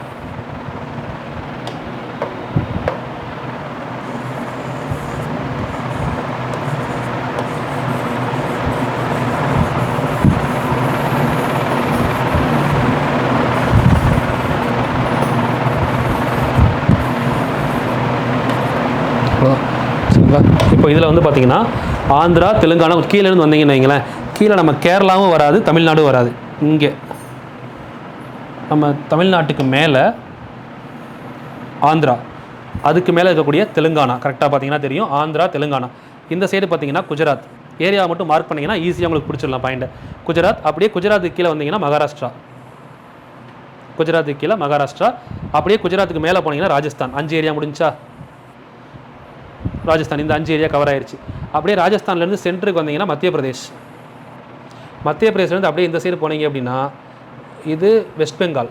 இந்த ஏரியா சின்ன வெஸ்ட் பெங்கால் நம்ம கண்ட்ரோலில் வரல, ஆனால் இதில் வரல. ஸோ அப்போ கீழே இருந்து போயிடலாமா, போட் BOAT வரும்ல, இங்கே வந்து நமக்கு ஆந்திரா, ஒடிஷா இதுக்கு மேலே வந்துடும். ஒடிஷா கவர் ஆகும் நமக்கு. ஒடிஷாக்கு மேலே வந்தீங்கன்னா இங்கே சத்தீஸ்கர். அப்படியே வந்தீங்கன்னா தெரிஞ்சிடும் சத்தீஸ்கர், ஒடிஷா, சத்தீஸ்கர். அப்படியே ஜார்க்கண்ட் கவர் ஆயிடுது. ஜார்க்கண்ட் இதை நம்ம வந்து இந்த சைடு பிரித்து போட்டிருப்பாங்க சில பேர், நம்ம அந்த சைடு திருப்பி அவ்வளோதான் இப்படி எழுதியிருப்பாங்க ஜார்க்கண்ட். ஸோ அதுக்கு மேலே போனீங்க அப்படின்னா ஹிமாச்சல் பிரதேஷ் மட்டும் இங்கே சென்டராக வந்துடும். இந்த இடத்துல மேலே வந்துடும் ஹிமாச்சல் பிரதேஷ், அவ்வளோதான். சத்தீஸ்கர் ஹரியானாக்குள்ளே வந்துடும்ல, simple. Chhattisgarh, Jharkhand, Chandigarh. Okay, sorry, Chhattisgarh, Jharkhand. 1 2 3 4 5 6 7 8 9 10. S, அவ்வளோதான். ஸோ கரெக்டாக தெளிவாக இதுலேருந்து பார்த்தீங்கன்னா உங்களுக்கு கரெக்டாக அவங்க எடுத்துருக்கிற ஏரியான்னு பார்த்தீங்கன்னா ஃபுல்லாக இந்த ஏரியா மட்டும்தான் கவர் பண்ணியிருக்காங்க பாருங்கள். ஃபுல் சவுத்தும் வரல, ஃபுல் நார்த்தும் போல். இப்போ எக்ஸாம்பிள் நீங்கள் மேலேருந்து கூட படிச்சிடலாம். மேலே இங்கே வந்தீங்க அப்படின்னா ஃபஸ்ட்டு இருக்கிறது யார் வர்றாங்க, மேலேருந்து பாருங்கள் ஹிமாச்சல் பிரதேஷ். அங்கேருந்து படிச்சுட்டே வாங்க, ஹிமாச்சல் பிரதேஷ் எடுத்துக்கலாம். அப்படியே சர்க்கிளில் வந்தீங்கன்னா இந்த சைடு என்ன வருது, ஹிமாச்சல் பிரதேஷ்க்கு அப்புறம் ராஜஸ்தானுக்கு அப்புறம் குஜராத்துக்கு அப்புறம் மகாராஷ்டிரா மத்தியில் வந்தீங்கன்னா மத்திய பிரதேஷ் கீழே வந்தீங்கன்னா தெலுங்கானாக்கு கீழே ஆந்திராவுக்கு மேலே போனால் ஒடிஷாவுக்கு மேலே வந்தீங்கன்னா சத்தீஸ்கர், ஜார்க்கண்ட். அவ்வளோதான். ஜார்க்கண்ட், சத்தீஸ்கர் 2 ஏரியா. இதை முடித்தோம்னா உங்களுக்கு டோட்டலாக 10 ஏரியா கவர் ஆகுது. இந்த 10 ஸ்டேட்டில் மட்டும்தான் என்ன சொல்கிறாங்க, அட்டவணை 5 படி ஸ்பெஷல் அட்மினிஸ்ட்ரேஷன் பண்ணுறாங்க, நிர்வாகத்தில் சிறப்பு கவனம் செலுத்த போகிறாங்கன்னு சொல்கிறாங்க. ஸோ அந்த ஸ்டேட்டை கொஞ்சம் நல்லா பார்த்துக்கோங்க. இதில் தமிழ்நாடு இருக்குதா அப்படின்னு கேட்டால் இல்லை. கீழே கேரளா இருக்குதான்னு கேட்டிங்கன்னா கேரளாவும் இல்லை. கீழே இல்லாத 2 ஸ்டேட் வந்து பார்த்திங்கன்னா ஒன்று தமிழ்நாடு, கேரளா, கர்நாடகா. கீழே பார்த்துக்கோங்க. இந்த 3மே கீழே கவர் ஆகலை. தமிழ்நாடு, கேரளா, கர்நாடகா சவுத்தில். சரிங்களா, மேலே நார்த்லேயும் பார்த்தீங்கன்னா யூபி, டெல்லி, ஜம்மு அதெல்லாம் கவர் ஆகலை. அது மாதிரி இதில் வந்து பாருங்கள், நல்லா தெளிவாக பார்த்தீங்கன்னா தெரியும். நார்த் ஈஸ்டர்ன் ஸ்டேட் ஏதாவது கவர் ஆயிருக்கான்னு பாருங்கள். இந்த சைடு இந்த நார்த் ஈஸ்டர்ன் பார்ட் இருக்குல்ல, இது ஃபுல்லாக கவர் பண்ணவே இல்லை. அதனால தான் இதுக்கு ஸ்பெஷல் அட்டென்ஷன் என்ன பண்ணிட்டாங்கன்னா, இதெல்லாம் வந்து 5வது அட்டவணையில் வச்சுட்டு இதை கொண்டு வந்து 6வது அட்டவணையில் வைக்கிறாங்க. அடுத்த அட்டவணையில் கொண்டு வந்து வச்சுருக்காங்க. சரிங்களா, சரி. இப்போது இவங்களுக்காக தனியாக கொண்டு வரப்பட்ட பகுதிகளுக்கு நிறைய ஆக்ட் வந்து பார்த்திங்கன்னா தனியாக அவங்களை டெவலப் பண்ணுறதுக்காக கொண்டு வர்றாங்க. அதில் ஒரு சிறப்பான ஆக்ட் தான் வந்து பார்த்திங்கன்னா பெசா ஆக்ட் அப்படின்னு சொல்லி படிச்சிருப்பீங்க. 1996 கொண்டு வரப்பட்டது. Panchayat raj extension to scheduled area, panchayat raj extension to scheduled area அப்படிங்கிற act, panchayat raj extension to scheduled area PESA act 1996. So இது வந்து பார்த்திங்கன்னா பகுதி அட்டவணை 5 கீழ் உள்ள மாநிலங்களுக்காக கொண்டு வரப்பட்ட ஸ்பெஷல் ஆக்ட் அப்படின்னு சொல்லலாம். ஸோ இது மாதிரி இந்த மாநிலங்கள் மீது சிறப்பு கவனம் செலுத்தும் போது அவங்கள டெவலப் பண்ணுறதுக்கு ஒரு சில முக்கியமான விஷயங்களை கொண்டு வர்றாங்க. அதுக்காக தான் அவங்கள ஸ்பெஷல் அட்டென்ஷனுக்காக தனியாக எடுத்து வச்சிருக்காங்க. 10 ஸ்டேட்டு, சரிங்களா? இதுதான் அந்த 10 ஸ்டேட். தெளிவாக படிச்சுக்கோங்க. மேப் போட்டும் ஒரு டைம் படிச்சுக்கோங்க, தனியாக எழுதியும் பார்த்துக்கோங்க, சரிங்களா? சரி, அதுக்கு அடுத்து பார்த்தீங்கன்னா அட்டவணை 6. அட்டவணை 6 வந்து பார்த்திங்கன்னா பழங்குடியின பகுதிகள் நிர்வாகம், எக்ஸ்பெஷலி ஏடிஎம் ஸ்கொயர். ஏடிஎம் ஸ்கொயரில் இருக்கக்கூடிய பழங்குடியின பகுதிகள் நிர்வாகம் மட்டும் தான் தனியாக சொல்லப்பட்டிருக்கு. இதில் ஏடிஎம் ஸ்கொயர் படிக்கிறப்போ ஒரு ஷார்ட்கட் ஞாபகம் வச்சுக்கோங்க. ஏடிஎம் அப்படின்னு சொல்கிறப்போ நம்ம இப்போ எல்லா ஏரியாவும் படித்தோம் இல்லைங்களா? படிக்கிறப்போ நம்ம அஸ்ஸாம், திரிபுரா, மேகாலயா, மிசோரம், மணிப்பூர் எல்லாமே படிக்கிறோம். அப்போ இந்த ஏடிஎம் ஸ்கொயரில் ஏடிஎம், ஏ இருக்குது, டி இருக்குது, எம் இருக்குது, இன்னொரு எம் இருக்குது, எம் ஸ்கொயர். அப்போ இந்த 2 எம் வந்து எந்த எம்? மணிப்பூரா, மேகாலயாவா, மிசோரமா? ஸோ இந்த மாதிரி உங்களுக்கு கன்ஃபியூஷன் வரலாம். ஸோ அப்போ அந்த இடத்துல நம்ம நல்லா தெளிவாக புரிஞ்சுக்கணும். ஏடிஎம்மில் நம்ம என்ன பண்ணுவோம்? ஏடிஎம்மில் வந்து மணி டெபாசிட் பண்ணுவோம், ஆர் வித்ட்ரா பண்ணுவோம். ஏடிஎம்மில் அதிகமாக வித்ட்ரா தான் பண்ணுவோம். ஸோ இப்போ டெபாசிட் மிஷின் வந்துருச்சு. ஸோ அப்போ ஏடிஎம்மில் நம்ம யூஸ் பண்ணுறது மணி. அப்போ சிம்பிளாக என்ன புரிஞ்சுக்கலாம் அப்படின்னா, மணிப்பூர் அப்படிங்கிறது வராதுன்னு புரிஞ்சுக்கோங்க. ஏடிஎம்மில் மணி எடுக்க போவோமா? அப்போ மணிப்பூர் இதில் வராது, மணிப்பூரை மட்டும் விட்டுருங்க. அப்போ நம்ம ஏடிஎம்மில் என்னென்ன சொல்லலாம்? ஏடிஎம்னா அஸ்ஸாம், திரிபுரா, மேகாலயா, மிசோரம், அவ்வளோதான். அஸ்ஸாம், திரிபுரா, மேகாலயா, மிசோரம், இந்த 4 ஏரியா மட்டும்தான் ஏடிஎம் ஸ்கொயர் கீழே வரும். திரும்ப சொல்லுங்கள், மனப்படாயிரும். அஸ்ஸாம், திரிபுரா, மேகாலயா, மிசோரம், அஸ்ஸாம், திரிபுரா, மேகாலயா, மிசோரம் 4 ஏரியா. இதில் திரிபுராவில் மட்டும் ஒரே ஒரு டிஸ்ட்ரிக், மொத்தம் 10 மாவட்டங்கள் இந்த கண்ட்ரோல் எடுத்திருப்பாங்க. அதில் திரிபுராவில் மட்டும் பார்த்தீங்கன்னா ஒரு டிஸ்ட்ரிக் கவர் ஆகும். மற்றபடி அஸ்ஸாம், மேகாலயா, மிசோரமில் ஃபுல்லாக பார்த்தீங்கன்னா 3 டிஸ்ட்ரிக் கவர் பண்ணியிருப்பாங்க. டோட்டலாக 10 டிஸ்ட்ரிக்டான ப்ரொவிஷன்ஸ் ஃபுல்லாகவே வந்து பார்த்திங்கன்னா கொடுக்கப்பட்டிருக்கும். இந்த அட்டவணை 6 எத்தனை மாவட்டங்கள் மீது கவனம் செலுத்துகிறது அப்படின்னு பார்த்தீங்கன்னா 10 மாவட்டங்கள். எத்தனை மாநிலங்கள் மீது சிறப்பு கவனம் செலுத்துகிறது அப்படின்னு கேட்டாங்கன்னா 4 மாநிலங்கள், சரிங்களா? அஸ்ஸாம், திரிபுரா, மேகாலயா, மிசோரம் அப்படின்னு சொல்லக்கூடிய 4 மாநிலங்கள் மீதும் 4 மாநிலங்களிலும் தலா 3 மாவட்டங்கள், திரிபுராவில் மட்டும் 1 மாவட்டம் என்ற அளவில் 10 மாவட்டங்கள் மீது சிறப்பு கவனம் செலுத்தப்படுகிறது அட்டவணை 6 படி, சரிங்களா? நல்லா தெளிவாக பார்த்துக்கணும். ஸோ சொல்லப்பட்டிருக்க பகுதி வந்து பார்த்தீங்கன்னா பகுதி 10 244 2வது ஆர்டிக்கல், சரிங்களா? ஸோ இந்த 275 என்ன சொல்லப்படுதுன்னா, இந்த ஏடிஎம் ஸ்கொயர் மாநிலங்களுக்கு கொடுக்கப்படக்கூடிய மானியங்கள், சப்சிடிஸ், அதை பற்றி சொல்லக்கூடிய ஆர்டிக்கல் 275. அதனால் இதுவுமே இதுக்குள்ளே வரும். ஏன்னா சப்சிடி அப்படிங்கிற சிறப்பு சலுகை தானே. ஸோ இப்போ இவங்களுக்கு சப்சிடி எந்த அளவுக்கு இருக்குது அப்படின்றத உள்ளே பார்க்க போகிறோம். நான் உங்களுக்கு இன்னொரு பாயிண்ட் சொல்கிறேன். எக்கனாமிக்ஸ் கிளாஸில் ஒரு கிளாஸ் பார்க்குறப்போ வடகிழக்கு மாநிலங்களுக்கு இந்த பேரிடர் மேலாண்மை நிதி அப்படின்னு சொல்லி ஒரு நிதி ஒதுக்குனாங்க. இப்போ ரீசெண்டாக நம்ம கடைசியாக வந்து பார்த்திங்கன்னா தமிழ்நாடு நிதிக்குழு வந்து பார்த்தோம், இந்தியாவோட நிதிக்குழு பார்த்தோம். இந்திய நிதிக்குழுவில் வந்து பார்த்திங்கன்னா 16வது நிதிக்குழுவோட ரிப்போர்ட் படித்தோம், ஞாபகம் இருக்குன்னு நினைக்கிறேன். பார்க்காதவங்க அந்த வீடியோ பாருங்கள். 16வது நிதிக்குழு ரிப்போர்ட்டில் பேரிடர் மேலாண்மை நிதின்னு சொல்லி புதுசாக ஒரு நிதி ஒதுக்கியிருக்காங்க. அந்த நிதி நார்மலாக எல்லா ஸ்டேட்டுக்கும் சென்ட்ரல் கவர்மெண்டோட கான்ட்ரிபியூஷன் என்ன, ஸ்டேட் கவர்மெண்டோட கான்ட்ரிபியூஷன் என்ன, கீழே கமெண்ட் பண்ணுறீங்க. ஏன்னா ஆல்ரெடி நடத்திட்டேன். சென்ட்ரல் கவர்மெண்டோட கான்ட்ரிபியூஷன் என்ன, ஸ்டேட் கவர்மெண்டோட கான்ட்ரிபியூஷன் என்ன, டிசாஸ்டர் மேனேஜ்மெண்ட் ஃபண்டில், சரிங்களா? ஸோ அந்த இடத்துல தெளிவாக மென்ஷன் பண்ணியிருந்தாங்க. நமக்கு இந்த நார்த் ஈஸ்டர்ன் ஏரியா, வடகிழக்கு மாநிலங்களுக்கு மட்டும் அந்த கான்ட்ரிபியூஷன் ரேஞ்ச் இருக்கு இல்லைங்களா, அந்த மாநிலங்களும் யூனியன் கவர்மெண்ட்டும் அந்த ரேஞ்ச் வேரியாச்சு. யோசிச்சு பாருங்கள். ஐ திங்க் 75-25 90-10, சரிங்களா? நீங்கள் செக் பண்ணி கீழே கமெண்ட் பண்ணுங்கள், சரிங்களா? ஏன்னா ஒரு டைம் திரும்ப போய் பாருங்கள், கரெக்டு தான் நான் சொன்னது. பட் நீங்கள் திரும்ப பார்த்துட்டு வெரிஃபை பண்ணும்போது அந்த ஐடியா கிடைக்கும். நம்ம இங்கே படிக்கிற விஷயம் இப்போ நம்ம 16வது நிதிக்குழு வரை எங்கே வந்துகிட்டு இருக்குன்றதை நம்ம புரிஞ்சுக்கணும்ல. இப்போ 16வது நிதிக்குழு ரிப்போர்ட் சப்மிட் பண்ணாங்க. அந்த நிதிக்குழு ரிப்போர்ட்டை தனியாக படித்தேன். அது சொல்லும்போது கடைசியாக தெளிவாக சொன்னேன், பேரிடர் மேலாண்மை நிதி அப்படின்னு சொல்லி தனியாக நிதி ஒதுக்குனது இந்த 16 நிதிக்குள்ள ஒரு ஸ்பெஷல் அட்டென்ஷனாக கொடுத்தாங்க. ஸோ அதில் வந்து பார்த்தீங்கன்னா நிதி அப்படிங்கிறத சென்ட்ரல் கவர்மெண்ட்டும் கொடுப்பாங்க, ஸ்டேட் கவர்மெண்ட்டும் கொடுப்பாங்க, சரிங்களா? ஸோ அப்போ 2 பேர் நிதியும் சேர்த்து தான் அந்த ஃபண்டில் கொண்டு வர்றாங்க. அப்போ அந்த ஃபண்டோட கான்ட்ரிபியூஷனில் சென்ட்ரல் கவர்மெண்டோட கான்ட்ரிபியூஷன் நம்ம நார்மல் ஸ்டேட்ஸில் கான்ட்ரிபியூட் பண்ணுறதை விட நார்த் ஈஸ்டர்ன் ஸ்டேட்டில் அதிகமான கான்ட்ரிபியூஷன் சென்ட்ரல் கவர்மெண்ட் பண்ணுறாங்க. அதை அங்கே தெளிவாக பார்த்தோம். ஐ திங்க் 90-10%, 9:1 ரேஷியோவில் பண்ணுவாங்க. அதை கீழே கமெண்ட் பண்ணிடுங்க, சரிங்களா? தெரியாதவங்க பார்த்து அதை தெரிஞ்சுக்கிட்டோம். முடிஞ்சால் அந்த டைமிங் இருந்தால் டைமிங்கையும் மென்ஷன் பண்ணி கமெண்ட் பண்ணுங்கள், சரிங்களா? இது அட்டவணை 6. அடுத்து வந்து பார்த்தீங்கன்னா அட்டவணை 7. அட்டவணை 7 பொறுத்தவரை வந்து பார்த்தீங்கன்னா distribution of power or division of power, அதிகார பகிர்வு அப்படின்னு சொல்லி படிச்சிருப்போம். ஸோ இதில் வந்து பார்த்தீங்கன்னா மத்திய பட்டியல், மாநில பட்டியல், பொதுப்பட்டியல் 3 பட்டியலாக பிரிச்சிருப்போம். ஸோ இதில் 246 ஆர்டிகல் 246 தான் இந்த டிவிஷன் ஆஃப் பவர் பற்றி சொல்லக்கூடிய ஆர்டிகல் 246. சரிங்களா? தென் பார்லிமெண்ட்டில் எஞ்சிய அதிகாரம், அதாவது இந்த பட்டியல்களில் கொடுக்கப்பட்டுள்ள துறைகள் தவிர எஞ்சிய அதிகாரம் அனைத்தும் நாடாளுமன்றத்திடம் உள்ளது அப்படின்னு சொல்லக்கூடிய விதி எது அப்படின்னு கேட்டாங்கன்னா 248. 2 4s are 8. சரிங்களா? 2 4 6 2 4 6 ஈவன் நம்பர் எதில் இருக்குது? மத்திய பட்டியல், மாநில பட்டியல், பொதுப்பட்டியல், distribution of power, division of power, பட்டியல்களை பற்றி சொல்லக்கூடிய ஆர்டிகல் 246. இந்த பட்டியலில் குறிப்பிடப்பட்டதை தவிர எஞ்சிய அதிகாரங்கள் அனைத்தும் நாடாளுமன்றத்திடம் உள்ளது என சொல்லக்கூடிய ஆர்டிகல் 248 படிச்சுக்கோங்க. அப்படியே ஆர்டிகல். தென் மத்திய பட்டியல், மாநில பட்டியல், பொதுப்பட்டியல் 3ஆக பிரிக்கிறோம். மத்திய பட்டியல் வந்து பார்த்தீங்கன்னா 1935 இது அப்படியே ஆர்டராக பாக்ஸ் பண்ணி படிங்க, ஈஸியாக புரியும். 35, 1950, 1976, 2017 ஆஃப்டர் ஜிஎஸ்டி இப்போ இருக்க கரண்ட் வரைக்கும் 2026 வரைக்கும் எத்தனை லிஸ்ட் இருக்குது? மத்திய பட்டியலில் 59 இருந்துச்சு. அடுத்து 1950 97 ஆச்சு, 76 100 ஆச்சு, ஆஃப்டர் ஜிஎஸ்டி 98 ஆயிடுச்சு. இதான் இப்போ கரண்டில் இருக்குது. இது மத்திய பட்டியல். மாநில பட்டியலில் 54 பிரிவுகள், துறைகள் இருந்துச்சு. 66 துறைகள் 1950 உருவாச்சு. 61 5 குறைக்கப்பட்டது. இந்த இடம் தான் நமக்கு முக்கியம். சரிங்களா? இங்கே என்ன ஆச்சு அப்படின்னு பார்த்தீங்கன்னா -5. பொதுப்பட்டியல் என்ன ஆயிருக்குன்னு பாருங்கள், +5. இதுதான் விஷயமே, கொஸ்டின் கேட்குற ஏரியாவே. சரிங்களா? மாநில பட்டியலிருந்து பொதுப்பட்டியலுக்கு 5 துறைகள் மாற்றப்பட்டது. மாநில பட்டியலில் 66, பொதுப்பட்டியலில் 47 இருந்தது. மாநில பட்டியலில் 61, பொதுப்பட்டியலில் 52 மாறுது. அப்போ என்ன இருக்குது? 5 துறைகள் மாநில பட்டியலிருந்து பொதுப்பட்டியலுக்கு மாற்றப்பட்டது. அந்த 5 துறைகள் எதுங்கிறது அடிக்கடி கொஸ்டின் கேட்குறாங்க. அதையும் நம்ம கீழே பார்க்கணும் இப்போ. சரிங்களா? தென் அதுக்கடுத்து 2017 59 52. ஸோ இப்போ 1976 இந்த 76 ஏன் கொண்டு வந்தோன்றதுக்கு ரீசன் தான் உங்களுக்கு சொன்னேன்.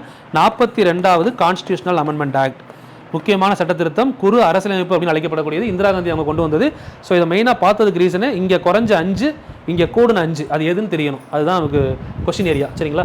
ஸோ அப்போ அந்த 5 மாநில பட்டியலிருந்து பொதுப்பட்டியலுக்கு மாற்றப்பட்ட 5 துறைகள் தனியாக நோட் பண்ணிக்கோங்க. 42வது கான்ஸ்டியூஷனல் அமெண்ட்மெண்ட் ஆக்ட் 1976. 1 எஜுகேஷன், கல்வி. 2வது ஃபாரஸ்ட், காடுகள். 3வது வைல்டு லைஃப் அப்படின்னா விலங்குகள், வனவிலங்குகள். 4வது வந்து பார்த்தீங்கன்னா எடை மற்றும் அளவீடு, வெயிட் அண்ட் மெஷர்மெண்ட்ஸ். 5வது ஜுடிஷியரி, நீதித்துறை மேலாண்மை, ஜுடிஷியரி மேனேஜ்மெண்ட். சரிங்களா? மொத்தம் இந்த 5 துறைகளும் 1976 மாநில பட்டியலிருந்து பொதுப்பட்டியலுக்கு மாற்றப்பட்ட துறைகள். சரிங்களா? கொஸ்டின் கேட்பாங்க, நோட் பண்ணிக்கலாம். அது முக்கியமான ஏரியாமா. தென் 8வது அட்டவணை அங்கீகரிக்கப்பட்ட மொழிகள், அஃபிஷியல் லாங்குவேஜ் அப்படின்னு சொல்லி படிச்சிருப்போம். ஸோ மொத்தம் வந்து பார்த்தீங்கன்னா அங்கீகரிக்கப்பட்ட மொழிகள் 22 இப்போ இருக்கிறது. அசான் நவ் 22. ஸ்டார்டிங்கில் வந்து பார்த்தீங்கன்னா 14 மொழிகள் இருந்தது. 1950 ஜனவரி 26 14 மொழிகள் இருந்தது. தற்போது 22 மொழிகள் உள்ளது. சரிங்களா? ஸோ இதை பற்றி சொல்லக்கூடிய ஆர்டிகல் 344 to 351, பார்ட் 17, 17வது பார்ட்டு அட்டவணை 8. சரிங்களா? 17 1 7 ரெண்டையும் கூட்டினா என்னாச்சு? 8. இது அட்டவணை, இது பகுதி. சரிங்களா? அடுத்து இந்தியாவில் பேசப்படும் மொத்த மொழிகள்னு கேட்டிங்கன்னா 1600க்கும் மேற்பட்ட மொழிகள் பேசப்படுகிறது. இதில் முதன்மை மொழிகள்னு கேட்டிங்கன்னா 122 மொழிகள். இது 6th புக்கில் இருக்க டேட்டா. ஸோ மொழி சம்மந்தம் வந்ததுனால உள்ள அப்படியே நோட் பண்ணிட்டேன். ஸோ 14 மொழிகள், முதல் பிரிக்கப்பட்ட 14 மொழிகள். எந்தெந்த மொழி எங்கெங்கே பேசப்பட்டது? தமிழ், மலையாளம், தெலுங்கு, ஒடியா, கன்னடம், மராத்தி, பெங்காலி. ஸோ இதையுமே நீங்கள் வந்து ஜென்ரலாக கிராஃப் போட்டே படிச்சுக்கலாம். இப்போது லாங்குவேஜ் தாம்மா, இந்த லாங்குவேஜுக்கும் நம்ம ஸ்டேட்டுக்கும் சம்மந்தம் கிடையாது. அப்போது இதை வச்சு தான் பின்னாடி ஸ்டேட் பிரிப்பாங்க. சரிங்களா? ஸ்டேட் பிரிக்கும் போது லாங்குவேஜோட மெஜாரிட்டி வச்சு பிரிச்சிருப்பாங்க பின்னாடி. இப்போ ஸ்டார்டிங்கில் வந்து பார்த்தீங்கன்னா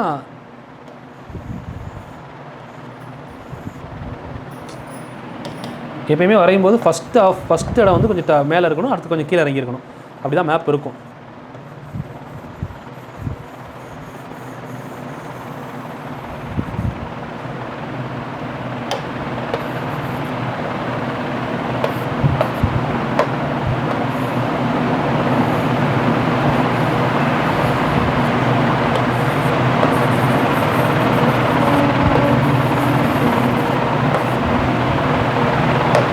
சரிங்களா? இதில் வந்து ஃபஸ்ட்டு ஸ்டார்டிங்கில் பிரிக்கிறப்போ நம்ம தமிழ் கீழேருந்து வந்தோன்னு வைங்களேன். இந்த சைடு தமிழ்நாடு, சும்மா ரவுண்டாக போடுங்க. தமிழ்நாடு, இந்த சைடு கேரளா.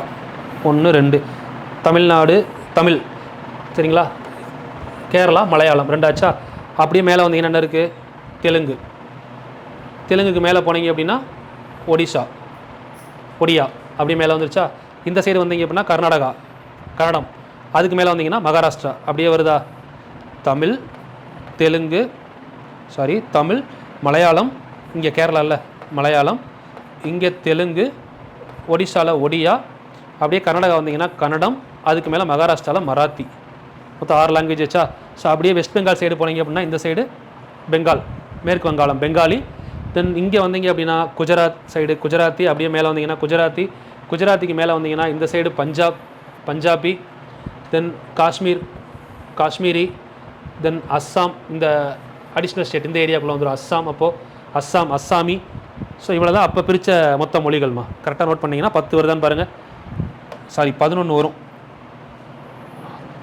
தமிழ், மலையாளம், கன்னடம், தெலுங்கு, ஒடியா, மராத்தி, தென் குஜராத்தி, 7, 8 பெங்கால், 9 அஸ்ஸாமி, 10 ஜம்மு காஷ்மீரில் வந்து காஷ்மீரி, அதுக்கப்புறம் வந்து பார்த்திங்கன்னா பஞ்சாப் 11 ஆச்சா.